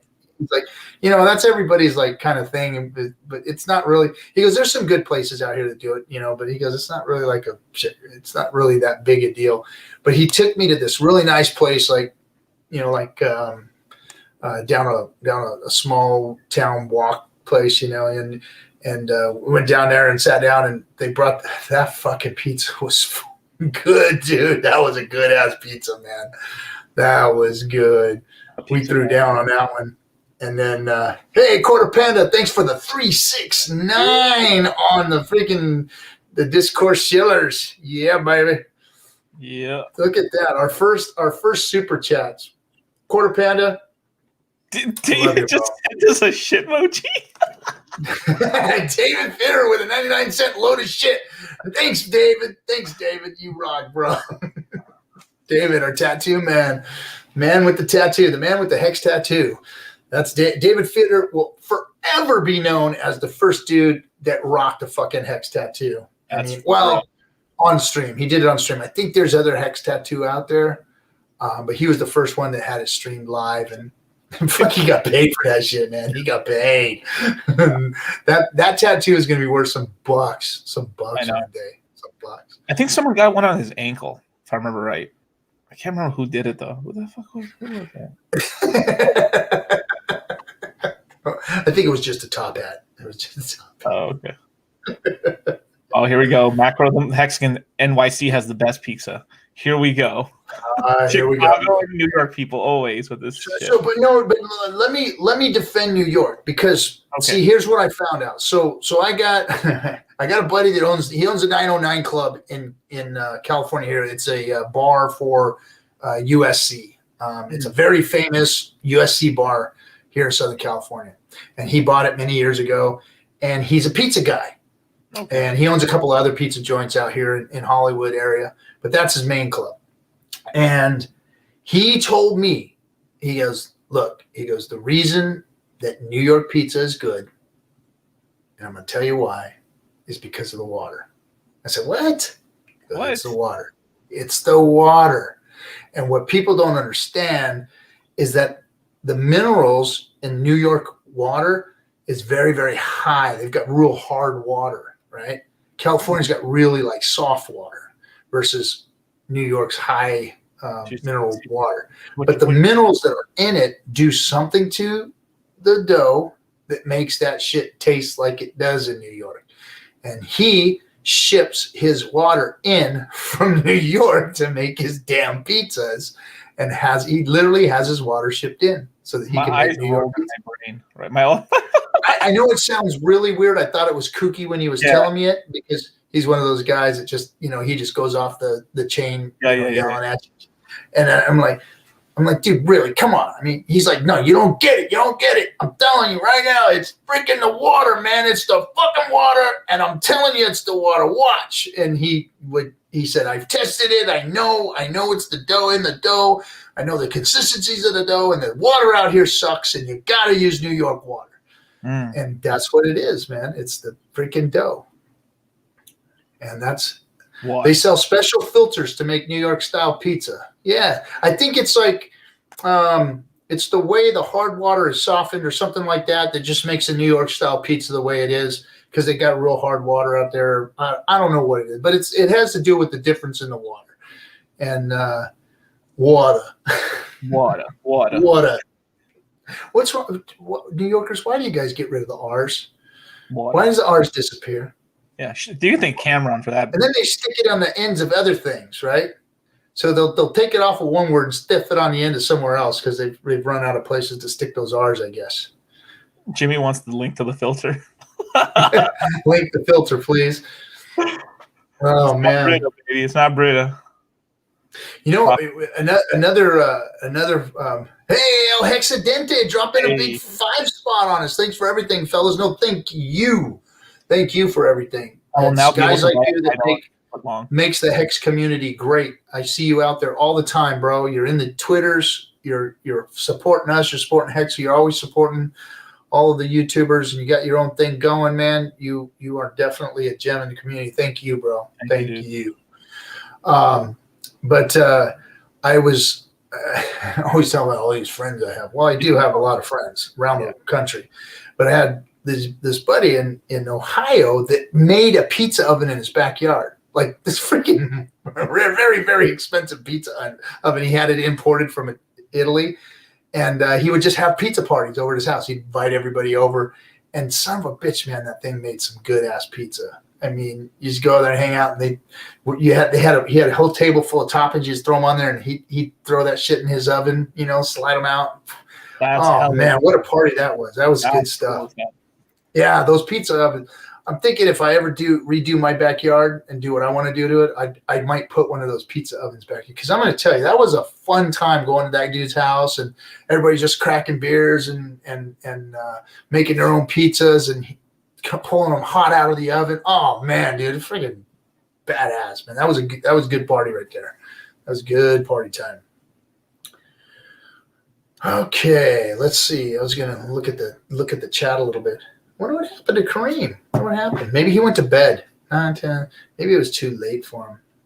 Got too late for Kareem. That's all right. We'll catch him on the next one. Maybe he thought I was blowing him off. I wasn't blowing you off, Kareem. I was just getting things started here. Whoa. Elon Musk is shilling GameStop because Melvin Capital shorted Tesla a long time ago and bragged about it. Ooh, what'd I say? Yeah, no, I know he did. I know that he was pissed off about that. He just went over there and said water. What's that? He just stepped over them. He just stepped on their throat and said water. Water. It's a. Let's see. Hey, you ever seen the movie Paid in Full? What's that? You ever seen the movie Paid in Full? Paid in Full. It sounds familiar. I don't know. Hey, El Hexadente dropping another one on us, man. Dropped another 3.69. It's my favorite hood movie. It's my favorite hood movie all time. It's the best. Cameron's in there and says water. They say water all the time in that movie. Hey, man, thank you for the money, man. Peace, water. They drive off. Hell Hexadente, thank you again for another $3.69. Compound Kareem. Thanks, Matt. Oh man. So what's going on in the chat room there, Jay? You got a problem? What's going on, Jay?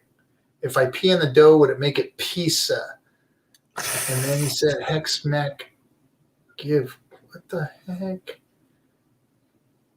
Is he trolling you guys? Is this guy trolling the room? Who the F is Jay? Yeah, who's this? Who is this guy? Are you muted there, DC? Oh, I was just laughing. Let's see. Are you? The calcification on my Santa Ana dishwater begs to differ. Well, maybe I got it wrong with the hard or the soft and the water. Maybe there's this. Maybe it's all the fluoride. Maybe it's all the fluoride in the pipes. So. It has something to do with the hardness of the water and the way it filters out and what minerals are in it. I think it's what minerals are in it mostly. It has to do with something to do with the minerals in the water. And I don't know exactly what that is. I'm just telling you what it is. It's the fucking water. And that's all you really need to know. See, RG3 is a realist, and he just gets things when things are got. When things are got, when it's understandable, it's like, oh, okay, I get it. All right, I accept that. I don't need to know about it, but I'll accept it. And that's just the kind of guy I am. I think I don't need to know all the fucking details like most of you guys do, man. You guys gotta proctologize everything, man. You guys get up in there and start digging in that ass on everything, man. It's like you guys do this thing called analysis paralysis, man. You guys can't get on with life without fucking knowing something from soup to nuts, inside out, fucking, giving that shit an enema. I mean, come on. Let's see. Don't mean to say it again. Calcium and magnesium in hard water for New York pizza. Yeah. It has something to do like that. Yeah. Crypto King, there he is. What's up? By the way, High Impact Flicks worked for several years at a water treatment plant. He knows all about the fluoride poison in the water. I don't know for a fact. I know that they stuffed that fluoride shit in our mouths when we were kids. I don't know if they still do it. I know toothpaste has it and whatever. But for some reason, I've heard some conspiracy theories about fluoride being like a byproduct of, I think it was aluminum manufacturing or something like that. Some kind of a foundry type of. Yeah, it was a byproduct. It's what happens when industry gets really big. They have a lot of byproducts, and they're like, "What the hell do we do with all this?" Yeah, they're throwing it in the water, saying, "Oh, this shit's good for your teeth." We're selling it. Dump it in the water. Oh shit! So I don't know. I really don't know what the whole real story behind that is, because I try and stay away from things that look too conspiracy theory. Right. Because then, before you know it, you're storming the Capitol and you're fucking going to jail and stupid shit like that. So you gotta be careful with the conspiracy theories, right, Britsology? Anyway, so you gotta be careful with that shit, because it could lead you down rabbit holes, man. There's some weird stuff out there, man, and you guys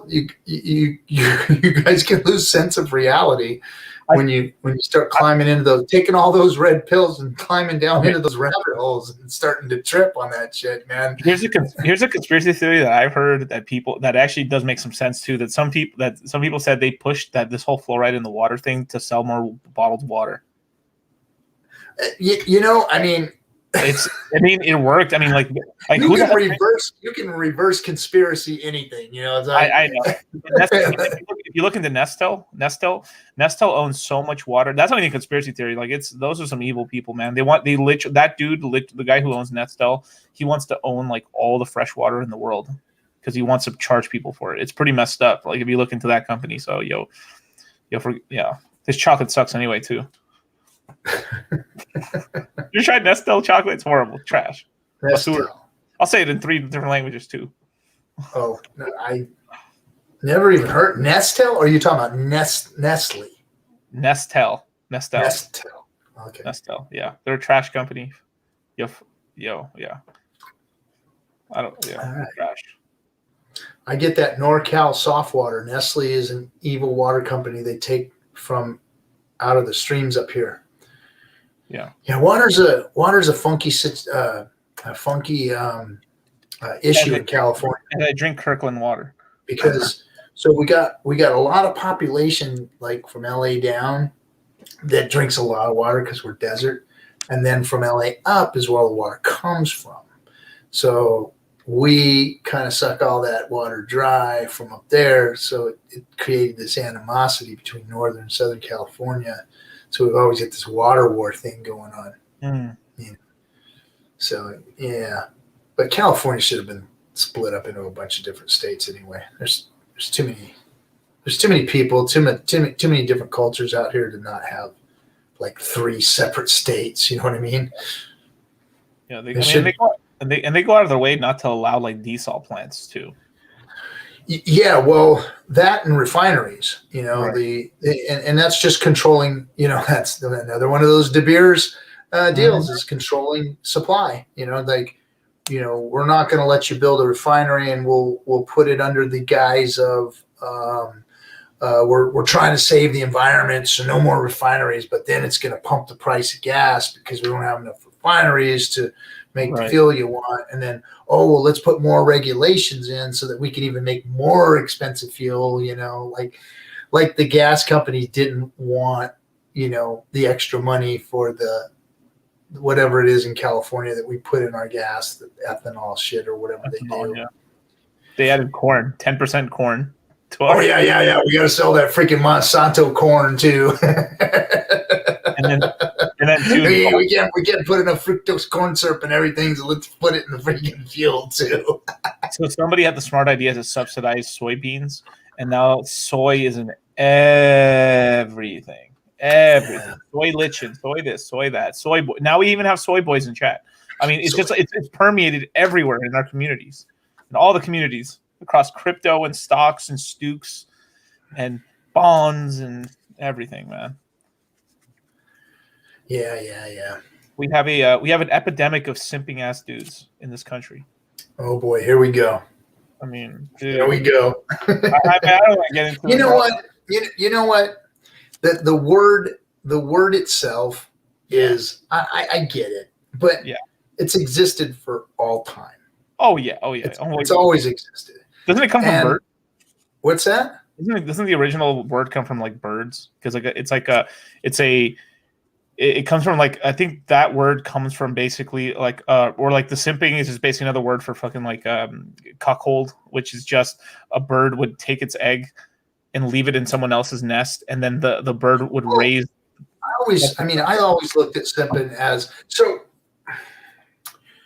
This whole alpha thing too. I mean, look, let's talk about this for a second, because Here we go. I'm going to with his conspiracy theories now. No, look, man, it has nothing to do with conspiracy theories. It has to do with human nature. So we got men and we got women, right?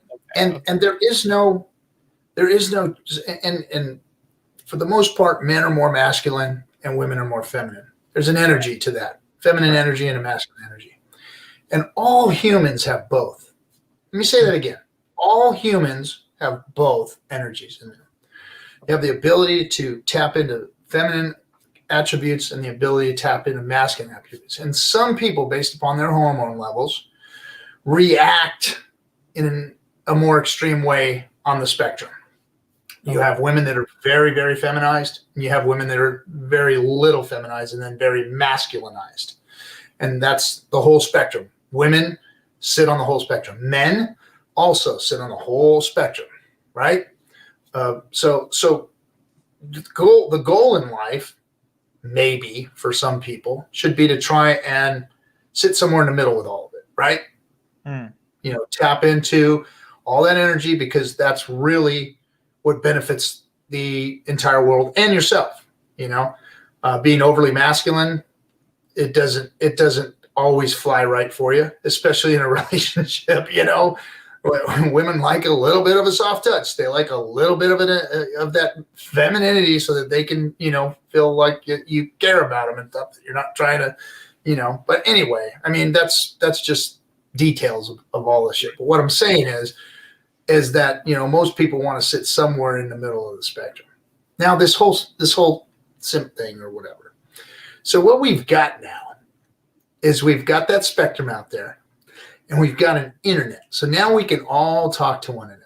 So now these very masculinized guys can go in and work on these very feminized guys. They want to be masculine, but they just don't understand how, because their hormones have just gotten them to where they're just, kind of feminized. Or there's a whole nother situation of attractiveness. And that has really nothing to do. I mean, I've seen people that physically aren't attractive but are very attractive because of their personalities, because of their charisma. So they've worked on it, or they've just had the ability to, overcome, for lack of a better term, the ugly stick hitting them, and then you've got the people on the other side of the spectrum. They're very, very, good looking, but some of them don't know how to use it or whatever, So that's different than the whole masculine feminine thing. You've got the ugly stick problem, right? Yeah. So now if you have both problems, if you've got a lack of being either on the masculine or feminine side and you've got an ugly stick problem, then you're looking for help. And a lot of these people prey on these folks and say, hey, let me help you. Okay, let me put my arm around you. I'm going to show you how to be as cool and as badass and as good looking and as fast talking as I am. I'm going to get you laid, bro. So you get a lot of those guys doing that shit to these other people. And really, they're the simps. They're the ones simping on the people that are less fortunate than they are, So I'm this whole freaking dating culture thing has just really got me like, because look, it's my dating days are over with. I'm done with all that. I've been married for 20 years. So, but just to let you know, back in the day, RG3 did his business. I took care of business. I did all right. I didn't have problems. I was a good-looking young man, and I was very confident. I had everything going for me. Everything was fine. And I noticed that there were friends that didn't have that. But we didn't have fucking classrooms for those guys to try and be like, the guys like me or whatever back in those days. There wasn't a classroom for it. Yeah. It wasn't like a promise that I can teach you how to do this shit, Right. It just, I think it's bullshit.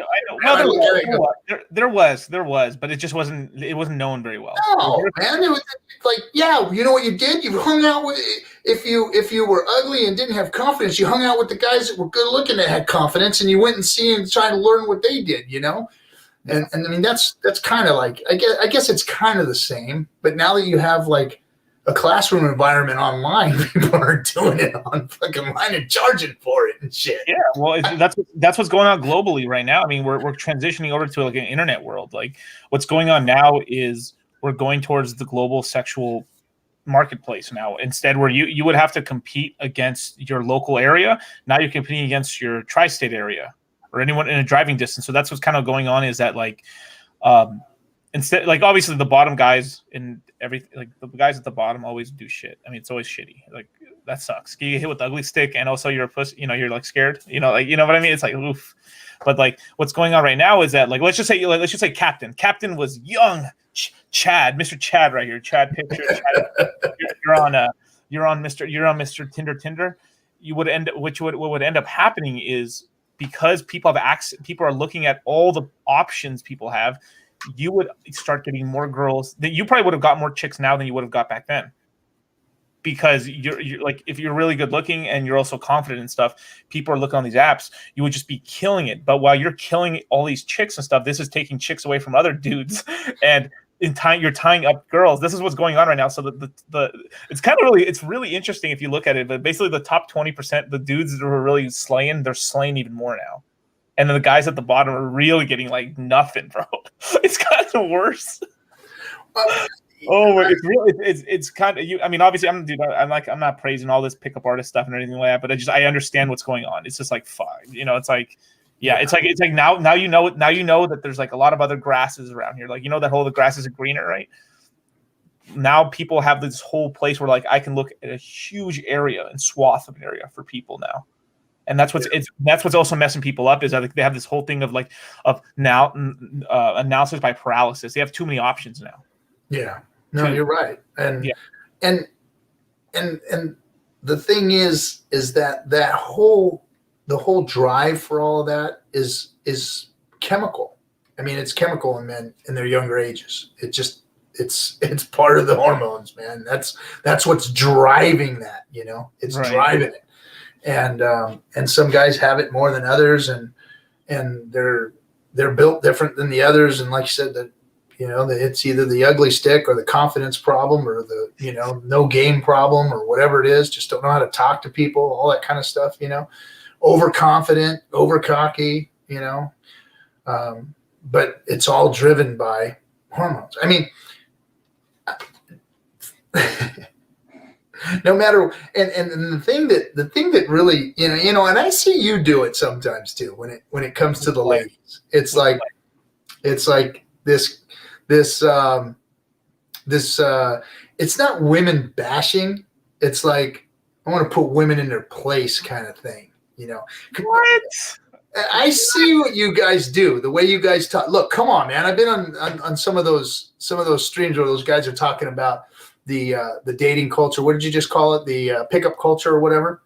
They talk about women like they're fucking, you know, like they're cannon fodder. You know, it's like, yeah, let's go out there and see how many of these things we can smash, you know. And but I would love to hear an audio tape of you, bro, at fucking 21 years old in the club.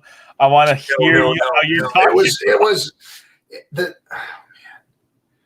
No, it's just what's going on is this what stuff. I don't understand is you get a bunch of bros together.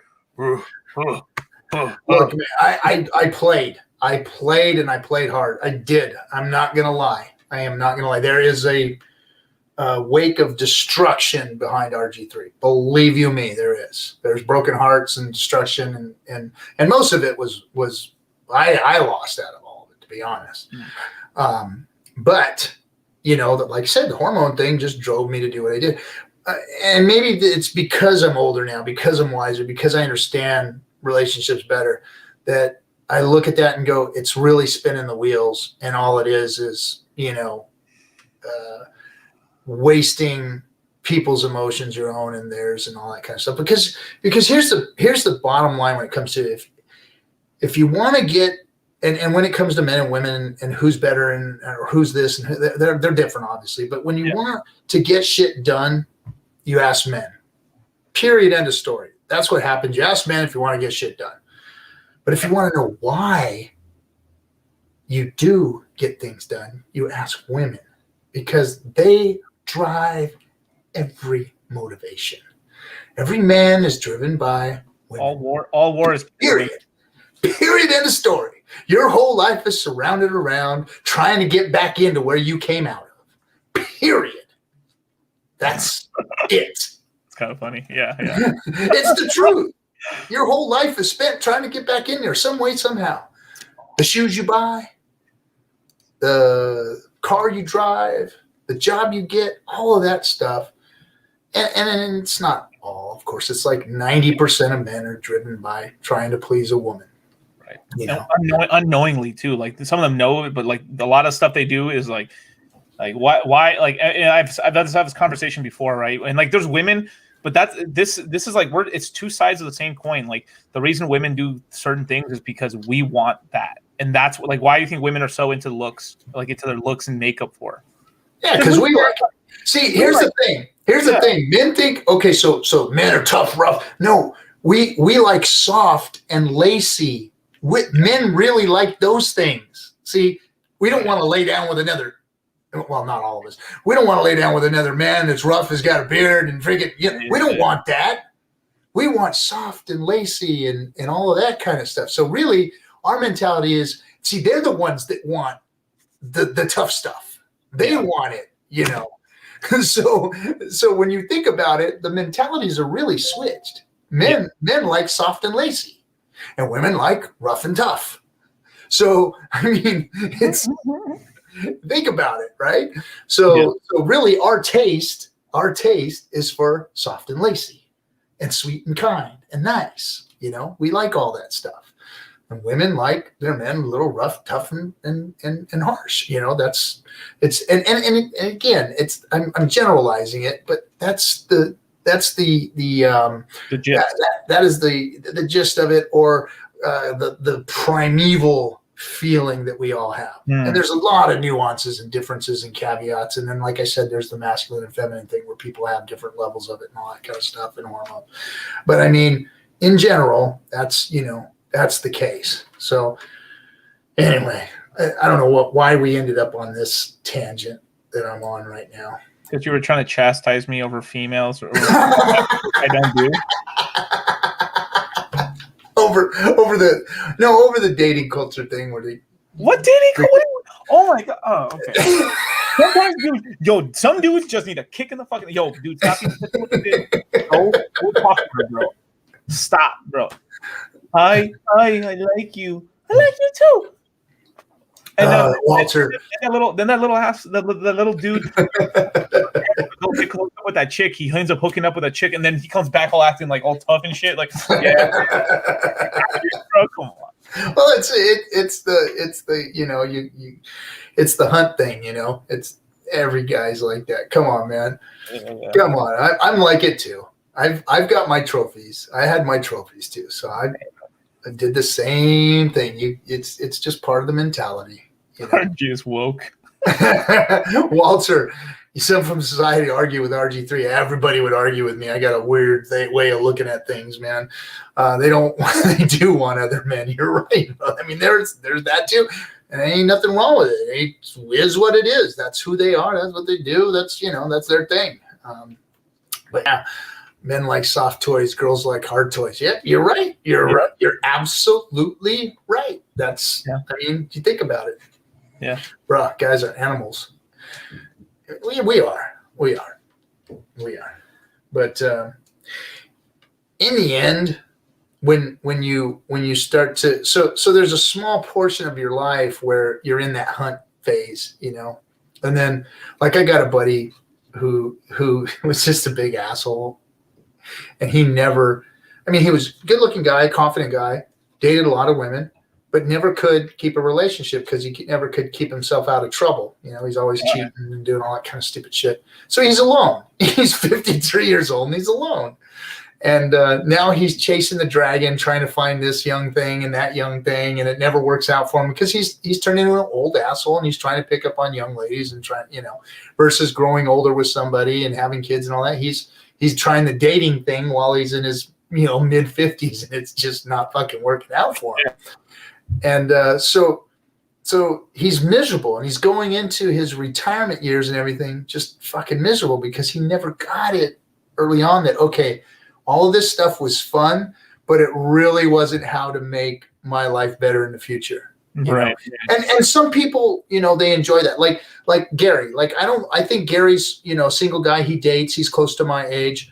But Gary's got his head on straight, and he gets it. Now, I don't know how he treats women or how, his relationships go, but he seems to be a happy guy, and he seems to not, ever complain about that stuff. So, put your head on straight. If that's the way you're going to be, if you're going to be single and no kids and all that kind of stuff, then cool, but get ready for that because it gets harder as you get older, man. You ain't picking up on the 25, 30-year-old girls anymore when you're in your late 50s and shit, So anyway. Whatever. I'm just trying to be helpful. So get your shit together, guys. Treat women with respect. Find a good one. Find one that you could stand for longer than fucking 1 or 2 days, and then go out and make her, make an honest woman out of her. I don't know. Or stay away from it. Especially keep her away from your crypto gains. I don't know. What crypto, RG? So that's another thing, you guys. Some of you guys are going to get hunted down. So you be careful. You be careful out there. Some of you are going to have some rather large hex bags. And it's going to be like the fucking NBA around here, man. You're going to have a girl. That's exotic. What's that? I'm looking at a lot of people in this chat, man. They better be careful, bro. They'll be the first ones talking like, yo, I got this hex bag right here, baby. What is this? I know, man. 5 years from now, these brothers are going to be like freaking, they're going to be throwing down, and we're going to have like hex, groupies running around trying chasing these guys down. Oh my God. Can you imagine, like, you got some T-shares, man. You got some T-shares. And don't be bringing them on my pirate ship either when I invite all you guys over and gals over. Don't be bringing those freaking those hex suckers onto the damn ship. Forgo women, acquire hex. Chads. Forgo women, acquire hex. I mean, this was one of my philosophies. It's a horrible philosophy. It's horrible, but it's so truth. It's so fucking woke. It's so truth. It's not good for you emotionally. But here I'm going to say it just because I got to say it. Hookers are cheaper than wives, just to let you know.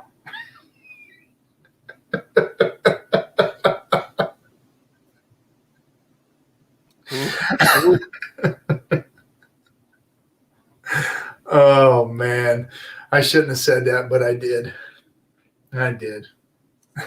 Hoes in different area codes. Oh man, I probably shouldn't have said that, but anyway, it's the truth. It is the truth. If you're a guy that's financially worried about your finances and your future, but I'm not condoning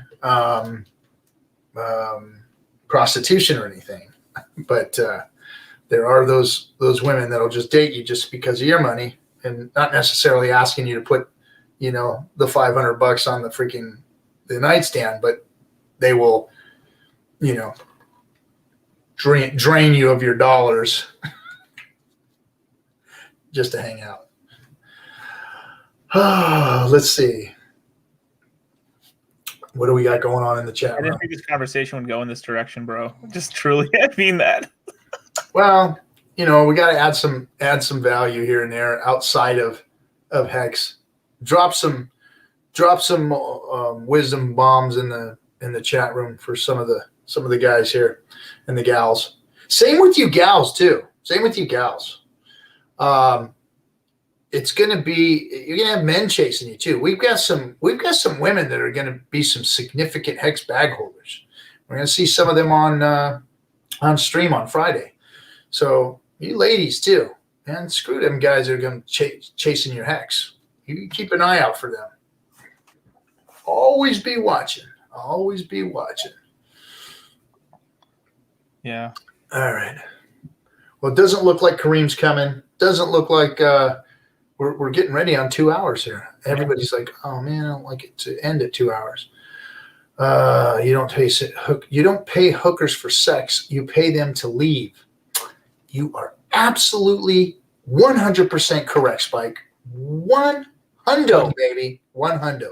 That's the thing I left out of that. You pay them to leave. RG, we all pay for it one way or another. You got that right. It costs a lot of money. I mean, I'm not just in it for the technology, you guys, obviously. Like I said, you want to get something done, you ask men. You want to know why? You ask women, because they're the ones that control the whole thing. They control the whole thing. All right. Any closing thoughts, RG? RG3 apologizes for all the information that he's dropped on you guys this evening, and if it destroys your relationships or your life in the future, this is my disclaimer. Don't take any of this stuff seriously. I also want to apologize, you guys, for absolutely nothing. Apologize for absolutely nothing. Oh man, again, I don't talk sports, but God, I love it when that motherfucker gets his ass beat. I just love it. Connor? Yep. Oh yeah. Well, yeah. He was being real humble on that last. Like it was like I didn't even know he was. Yeah, because he's trying to break back in because he doesn't want. He wants to make some more money, man, and everybody hates his dumb ass. Just his freaking boys that follow him everywhere. That's those guys that you're talking about. Yeah. Following around a guy like that who's acting tough and talking shit all the time. And there's a guy in crypto like that I'm not going to say his name, but like, man, he is hurting people really badly right now. Really? Yeah. I'll tell you after the show, man. But this guy, he presents this lifestyle of like being like a Chad and everything. Like he's making fast money in cars and all this stuff and just getting people like sliced, diced in. He's like scamming people, telling people take money out on your credit cards and let's leverage. And he doesn't even know what the hell he's doing with. Dude, bro, it's bad. Like we had some people from our course that told us about what was going on in there. People were just losing like $30,000 in the night or something, just doing stupid, just dumb, just getting people so. And then they're out like these guys who are doing this. They're not in America. They're out in like the like Ukraine. I think he's in Ukraine or Poland, right? They're in Ukraine or Poland or whatever. But it's Hold on a second. Hold on a second. No, go ahead. Keep going. Ukraine or Poland, you said? Yeah. Usually, I don't know, man. Like I feel like the biggest scammers always come outside of America. Maybe I'm biased. I mean, there's some scammers here in the United States, but like they got to keep it. We got ours too. Yeah, we got ours, but they got to keep it sort of under control. Like these guys outside the States, they come everything. Sorry, family emergency. I have to leave the room, and then I'm just okay. I'm trying to hop in. Are you still on? Yeah, you want to hop in? Yes, absolutely. I wanted to. My bad. I literally was asking for it, and my brother called me, and I'm like, I was onboarding somebody. All right. Don't bullshit me. Get in here. I'm not bullshitting. Get in here. He's coming. Last minute. He's only going to get a few minutes. I'm going to shut him down quick here.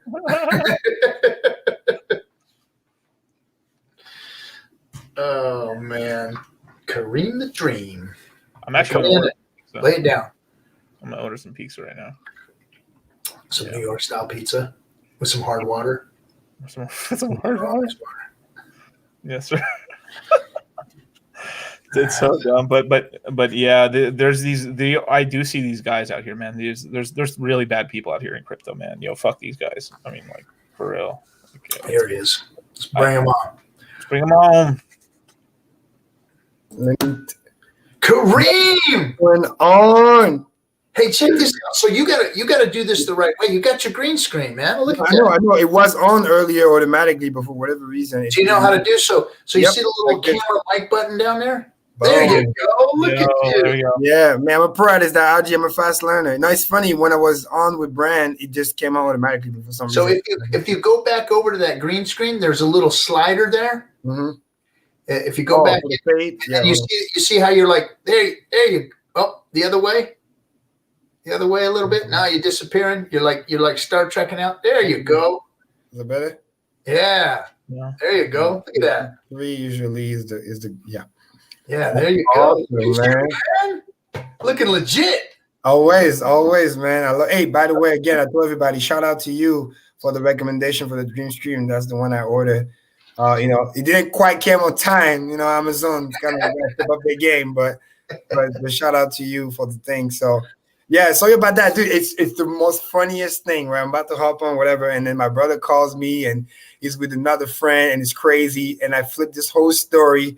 The whole hype right now with the whole GameStop and all that stuff. But I was like, but it was so funny because I was teaching them kind of crypto 101. You know what I mean? Experiencing the FOMO. What if you come down the narrative, the crypto, this? I'm like, listen, I understand something. It's all great, but you missed the parabola right now.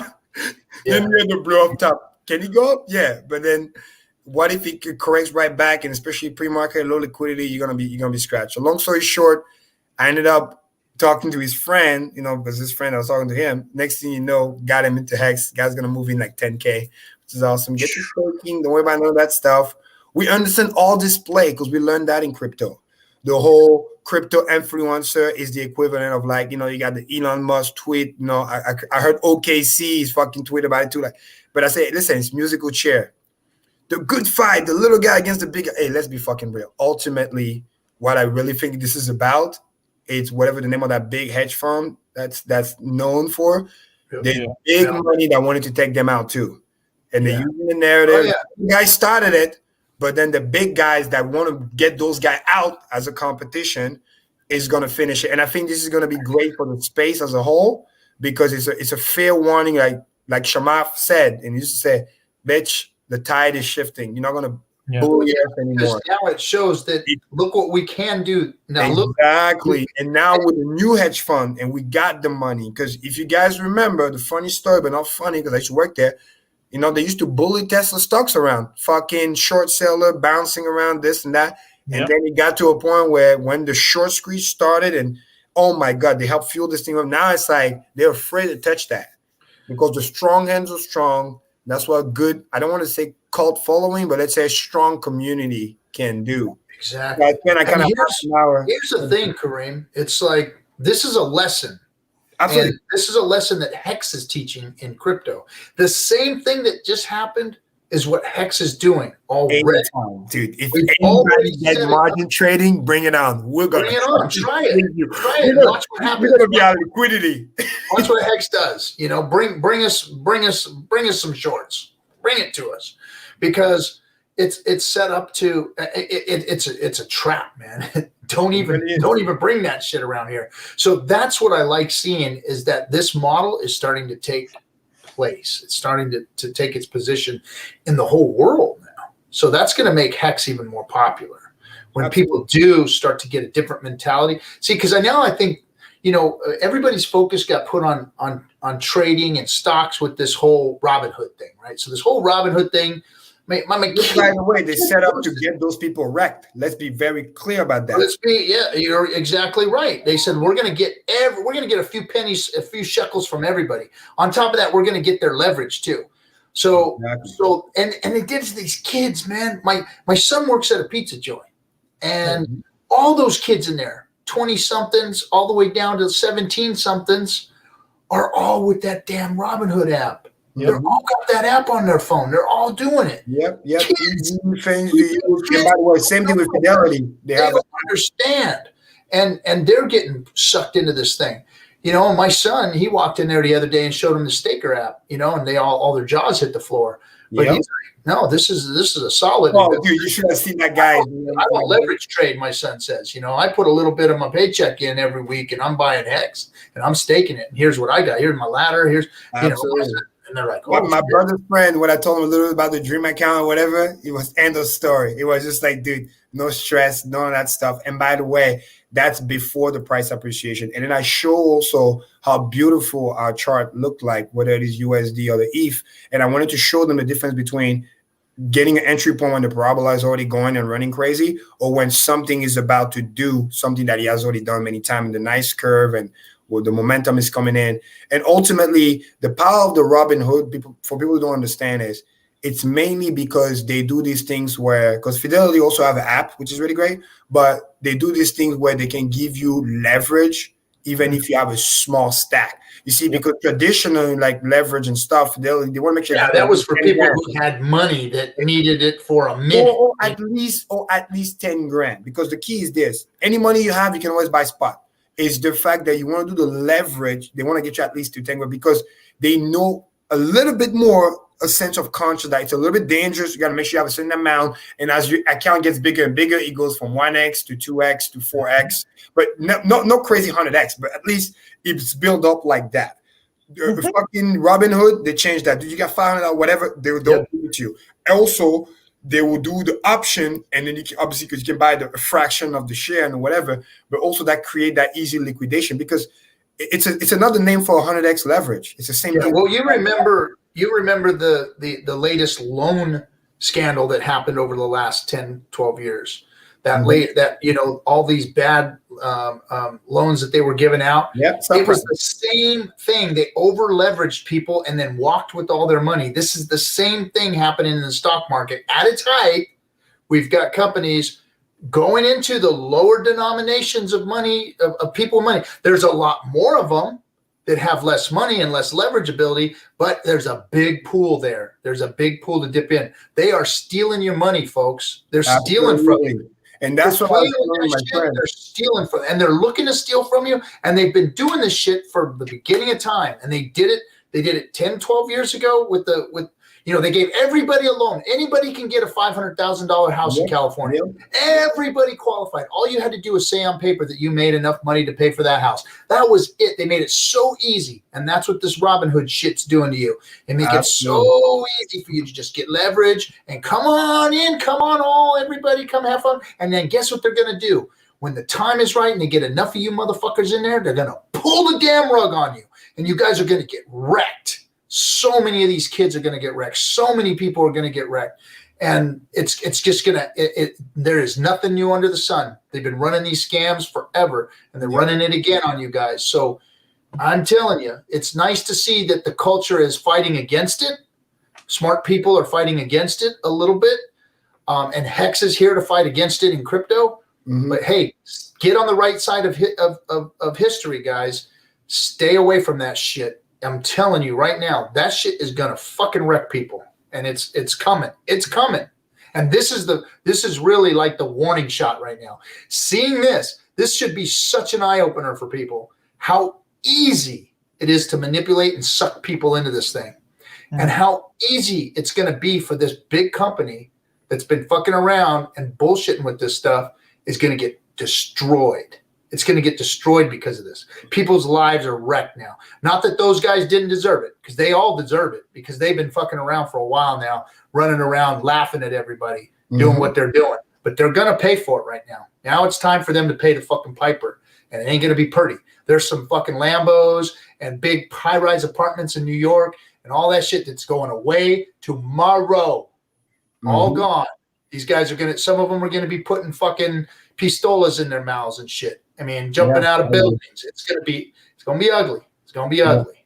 And the craziest part I want people to understand, and this is something that I said on the earlier stream with Brand, is I like to show people where the logic is so they understand what's happening, so they can really seek and understand the message that we're giving tonight, because it's not about like, we're hating because we're not doing X, Y, Z. No, I want people to understand the bigger picture. So number one, it's all about this narrative play that they do. And us in crypto understand that very well, because we literally battle tested, because we literally have seen all the narratives.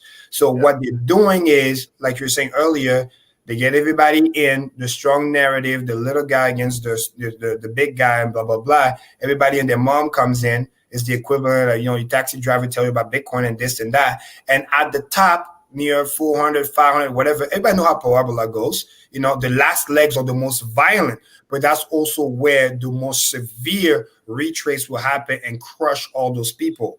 So hear me loud and clear. As much as I love the little guy and I love the mission and whatever, there's absolutely no way that the little guy had enough money, all in combined, to pump the price the way that he pumped. There's a lot of big guy underneath, whale pumper. You can use whatever narrative you want. Oh, they're the nice guy, they're the white whale, they're the X. No, they were out there to get that capital, that investment company. Because like Chamath been saying a lot of the time, which I think is good, a lot of those fucked up firms, because they are fucked up, they're running 10, 12, 13x leverage. I mean, shit that you and I will never be able to get. It's just like, how? It makes no sense.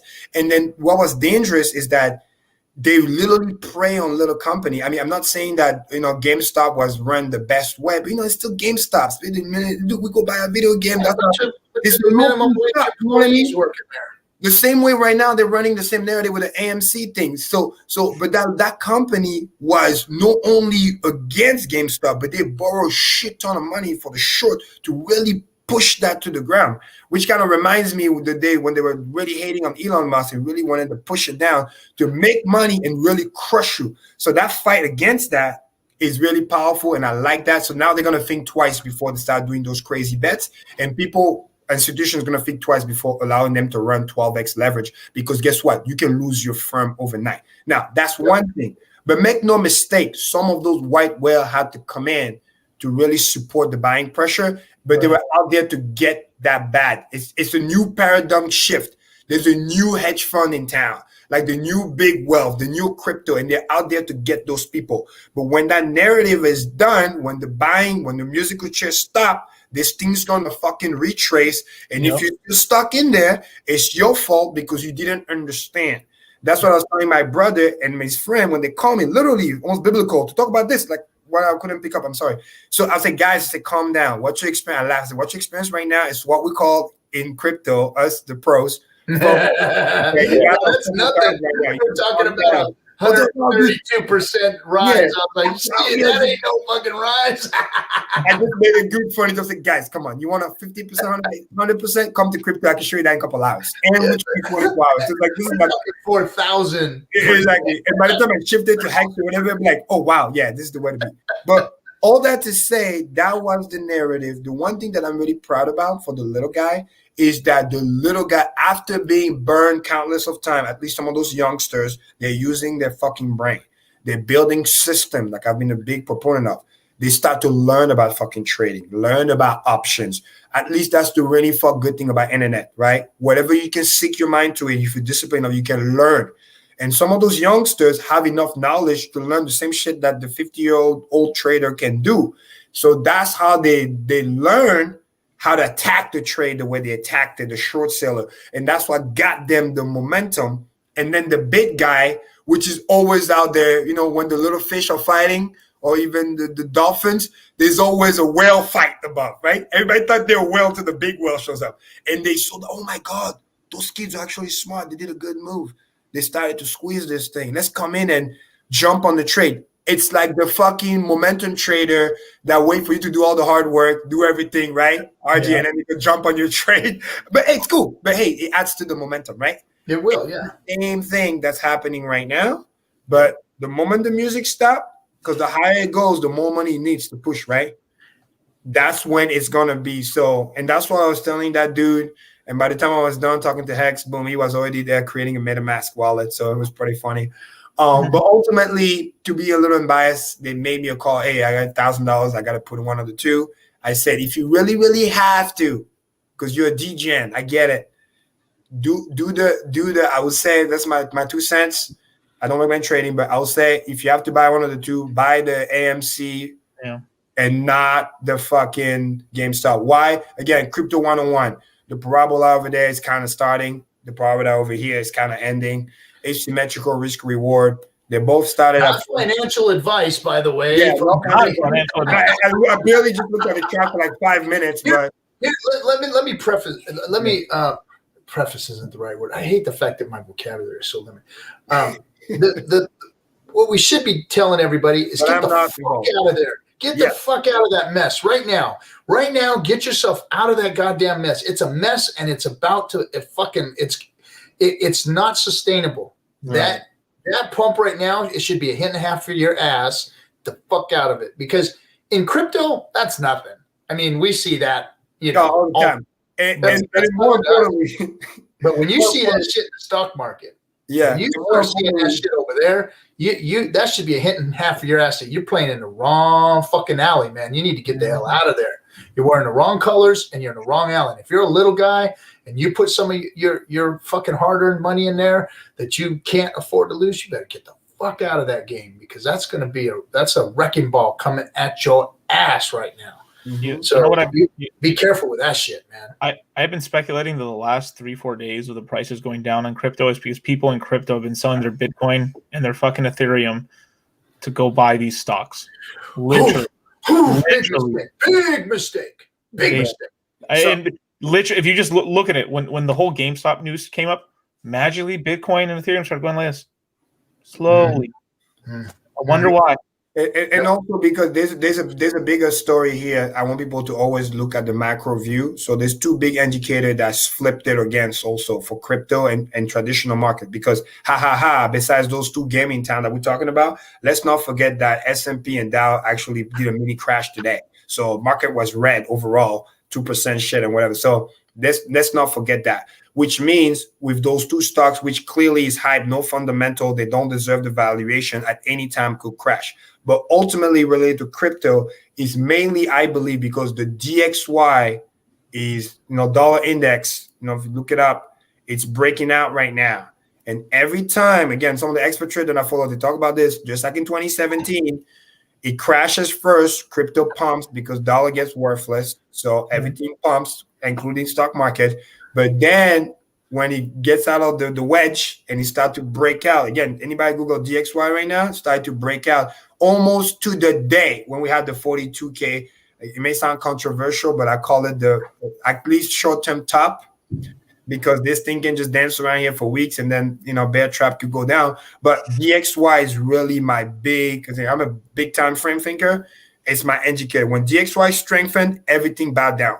The DXY to the stock market is the equivalent of Bitcoin to the altcoin. When this guy decides to go the other way, move out the way. And again, shout out to RH Genius. It's almost to the day, right? Hey, people talking shit about the USDC pair. No more. The next day, the top. And I was seeing that too. But I was like, listen, I don't trade. So I'm just going to enjoy the show. Yeah. And this is when the spank shows up, and then you're like, wow, how nice, huh? Foresights, knowing what to do, to the point where I'm a little scared because I want Ethereum to go and do this on time high. But if Bitcoin shit the bed, then sadly, if we have to at least calm down a little bit. But you add that DXY, what's going on? Stock market is starting to cry. And then some of the people that had their gains, like to your word, dollar cost, they're moving to go buy the dip. I don't necessarily mean it's just the GameStar is just a hot story, but just stock market as well. So that many times they sell crypto to go buy the dip in the stock market, also, and then just ping pong. So I don't mean to piss all over your parade, Kareem. I'm glad that you speak how you speak, and you know what you know, and you bring what you bring to the stream and to the community. It's important, but it's useless. The reason I say that is because here's why. Because that's trading information. Yeah, exactly. That's trading information. That's stuff that you've learned for a long time. And if you're trading in this environment right now, this volatile, when the stock market is this volatile, there's big trouble, right? And if you're chasing that dragon out there right now with all of heads full of this information, you're looking to get wrecked, especially if you're not a person that really understands this shit. Mm-hmm. If you just are surface listening and you're getting a lot of fucking confidence and trading balls because, you think you know more now because somebody told you something, then you're making a big mistake. See, Hex is changing that because now, I can listen to all this stuff and go, it's cool to watch. I'm glad to see that they're going to wreck some bad actors in the space.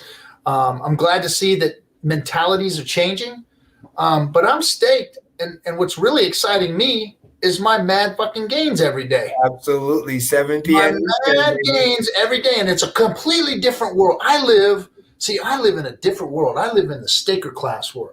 Yeah. I don't have to worry about none of this shit. I don't have to worry about markets. I don't have to worry about market costs. I don't have to worry about Bitcoin. I don't have to worry Bitcoin. I don't have to worry about Ethereum. I don't have to worry about none of that other bullshit because my Hex is making so much every day. No matter what the market does. No matter what the market. I'm in a completely separate, decorrelated ecosystem that has nothing to do with any of that shit. Now, does crypto prices in general affect the price of my Hex? Of course it does, but that doesn't matter to me because I'm staked out for so long that price today don't mean fuck all to RG3. Don't mean absolutely. And just to clarify one more thing, RG, I think is important is the only reason why I even entertain and watching those charts is because one of the key things that I always said is true accumulation never ends. It's just an indicator for me to know when to buy more of the dip to add to my stash. Make sense?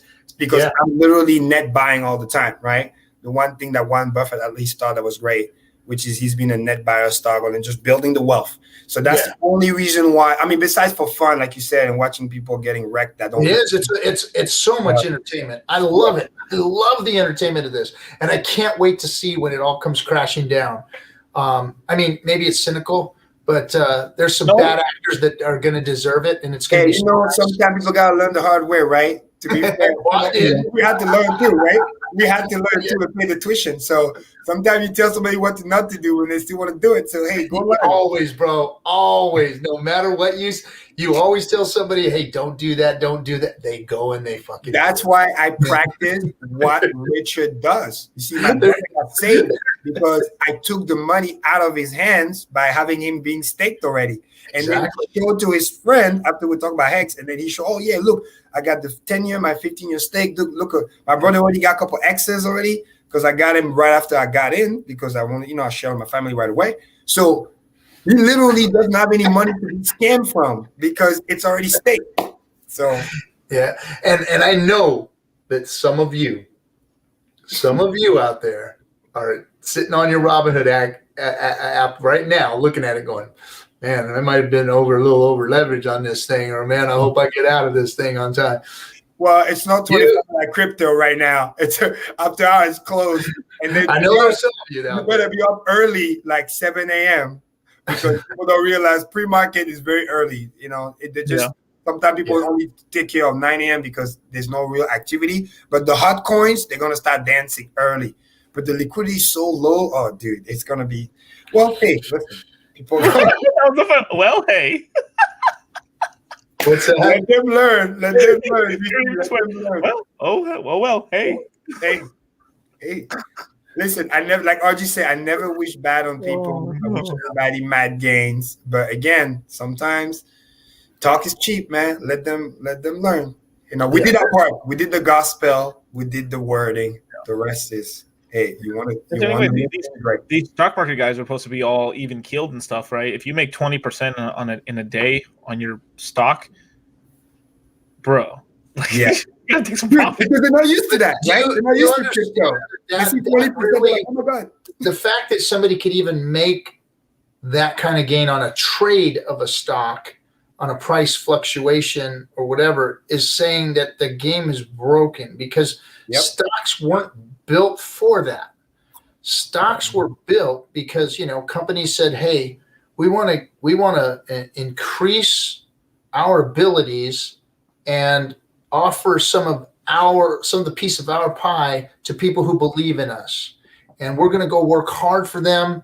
And because they believe in us, we're going to work hard, and we're going to create a symbiotic relationship between the stock owner and the company. So all of that, in which it started to be, was a good thing. It was a good thing. It brought the community and companies together to grow and develop, create infrastructure, and all these other things that we have today. But along the way, greedy people got involved, and they changed that whole system up to where the stock buyer that trades at milliseconds has zero connection to that company that's doing that business. Zero care, zero connection, to the extreme that this guy that trades in milliseconds is trading on the fact that that stock, not only will it not do good in his portfolio, but that it's going to fail. I'm going to make money if that company fails. I'm going to sit here and look at that company and hope for its demise so that I can make money off it. Yeah, because again, those things is a completely twisted fucking thought. It's because they were over-shorting that thing. And then I heard Tom Lee said that statistic when he was on CNBC, which was great. Last year, listen to this, right? The average length of a stock being held was like 90 seconds. Some crazy stuff like that. So, yeah. So it just goes to show, to your point, RG, that not only is broken, but it's a complete disconnection, because again, it's just about it's just like in crypto, but a little bit worse, because it's supposed to not be like that for traditional market. Like it's just hype. They're chasing the next hype and jumping from this coin to that coin. And what's dangerous is that ultimately we all know how it ends, in tears. And some of those big Wall Street guys, the good news is they had it coming. It's kind of hilarious and hypocritical. They're bitching about them losing their money when they used to do that to the little guy all the time. They used to crush. They used to, because they have all the knowledge. They have the money plus all the knowledge of how to short. Now listen to what Hex does. What Hex does is, so you believe, you're the believer in the Hex product and in the ability to go and stake and become part of the community, part of the stock price, part of the company, part of the entity itself. So you believe in it, and you believe in the value of it, because pooled together, everybody is going to make a better place for people to store value and be able to have returns because of the contract. We have a contract. So that's the belief, right? So we come in, and on top of coming in, what you do is, when you do come in, you bring the price up, and you create longevity by staking it. When you stake it, you're not trading, you're not holding to wait to crush somebody or to hurt somebody else or to get somebody else's bag or any of that stuff.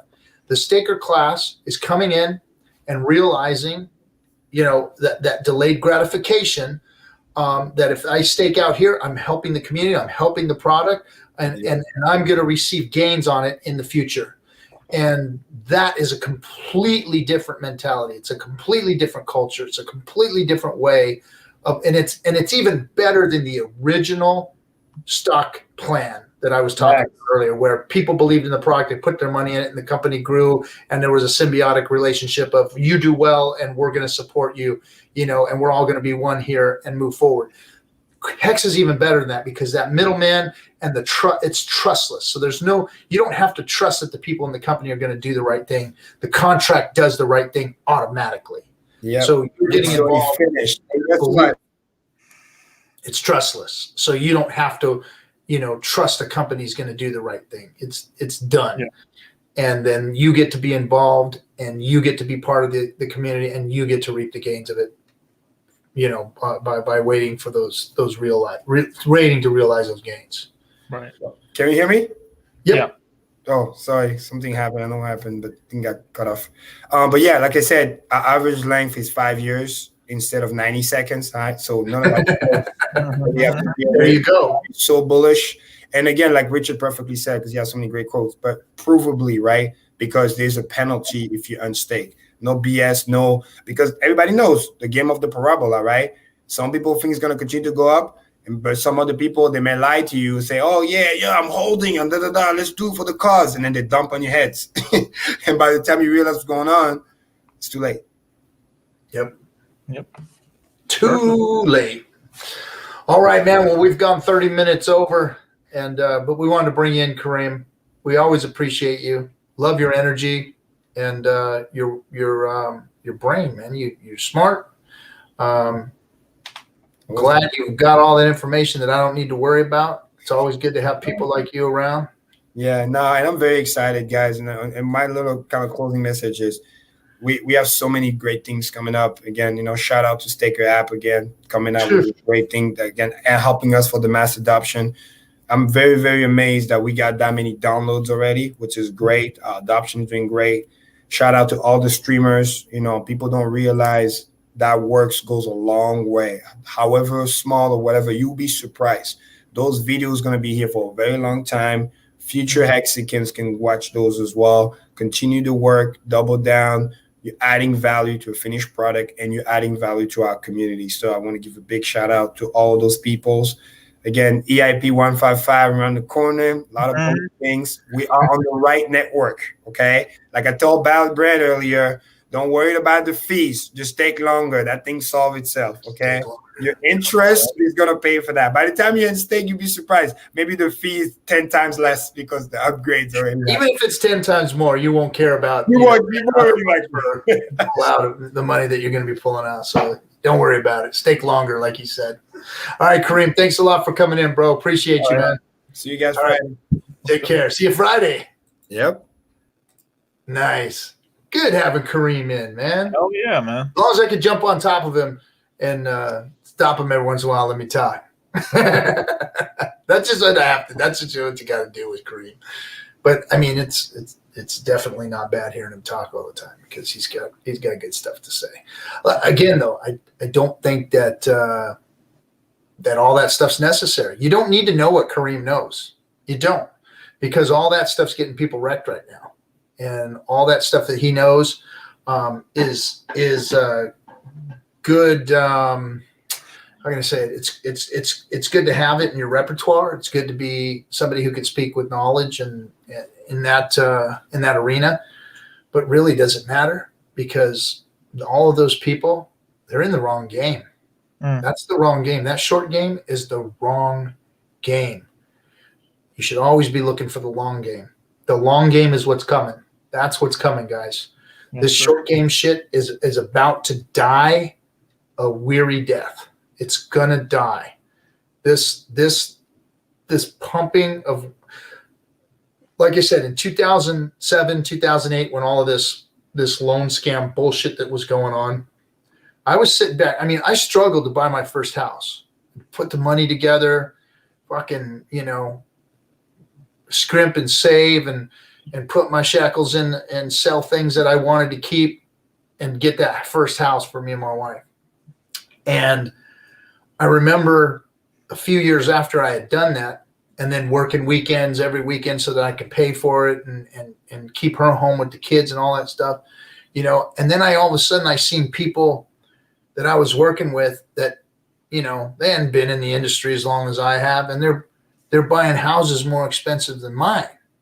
Right. You know, dropping in on it like it was nothing. And I knew these cats didn't have, you know, the type of cash to drop on a down payment like that and all that stuff. Yeah. And then I was like, man, what the hell is up? What's wrong with me? You know, at first I was like, what's wrong with me, man? Why don't I go out and look for a bigger house or something? You know, these cats are dropping in on this shit. And then so I started like looking into it a little bit, what was going on. And then I found that they were doing all these liar loans and these, you know, stated income loans and all this stuff. And I was like, man, when I got my first loan, like I had to like lay everything out on the table, like my little miserable existence, you know, oh, I make this much money per hour and I got this asset and I got this car payment and I had to like qualify and I had to give up, you know, all of this, you know, all of my down payment and everything. Yeah. And then I was like, you know, what the, you know, what are these guys doing that I'm not doing? And they did it. They were able to get all these liar loans and shit. And I couldn't understand it. I couldn't understand why they were doing it. And then I realized what it was, and it wasn't me. It was them. And then all of that shit fell down, and a lot of them lost their houses. A lot of them lost all their shit, and that was that. You know, so it's happening again. History repeats itself. There's nothing new under the sun. They're leveraging everybody again. It's all about leveraging the masses to pad their pockets, and there's vultures around it. And if you watch that movie, what was that movie? The Big Short. Big Short, yeah. Watch The Big Short, and that will give you all the information you need to understand and how to navigate what's happening out there right now. This whole thing in the stock market, guys, get the fuck away from it. Stay away from it. Don't play in that game, because people are going to get wrecked just like they did in the housing market. There's a bunch of sharks swimming around that thing, and they're leveraging everybody out like they leveraged everybody out in the housing market back in 2006, 2007, 2008. So beware. Just beware. Be smart. Put your money away where it's going to be safe if that's what you're doing, and hold on to it and put it in something that's making gains. And we talk about Hex here because that's what it does. It's delayed gratification long term. So anyway. Yep. All right, bro. All right, man. That's all I got. Is that all you got? That's all I got. Just, yeah, be careful. I mean, I would not be in stocks right now. Fudge that. I would stay Fudge that, man. I would, if I had to choose, I don't know. If I had to tell my brother, and my brother was in that stuff, I would tell him, yo, take half the money you have in stocks, put it in your savings account, throw some into some crypto, into some Hex, yeah. And then that's it. But keep some savings, because shit, it's almost safer underneath your mattress right now. It literally is. I mean, I can't tell people put it in banking. I mean, it's miserable, man. It is. The bank is miserable. The savings are miserable. Everything's miserable, and the housing prices are at the top of the market right now. So you can't put it in that. You know, I mean, there's all kinds of stuff that you can do, but anyway, all right. All right, dude. So I've got my whole family in the room right now, and this is really cool. Let me finish my stream, guys, and I'll get back to you. My wife is like, she just doesn't care. She doesn't care. She's like walking around. Oh man! All right, guys, everybody, thank you for hanging out with us tonight. FN Hangout is next on Friday. Don't forget to go hang out with our buddy Knipples tomorrow morning, especially for those of you Aussies and everything else. It's turning into like the European Hex stream, but he's there every morning at 7 a.m. Pacific time, and he's going to have guests on tomorrow, and it's going to be a whole ton of fun. And hey, everybody, thanks for the super chat stuff, for dropping some cash on the YouTubes. Appreciate you. Also, like, comment, subscribe. We're starting to pump up we've got some algorithm stuff going on, so we're building the YouTube stream. We're getting more people coming in and liking us. And so make a comment and subscribe to us. We appreciate all that. And we want to build Hex. We want to bring people to the right side of crypto investing and looking at the right things versus the things that are shiny, bright, and wrecking people. So appreciate you all. We'll catch you all on Friday. See you then.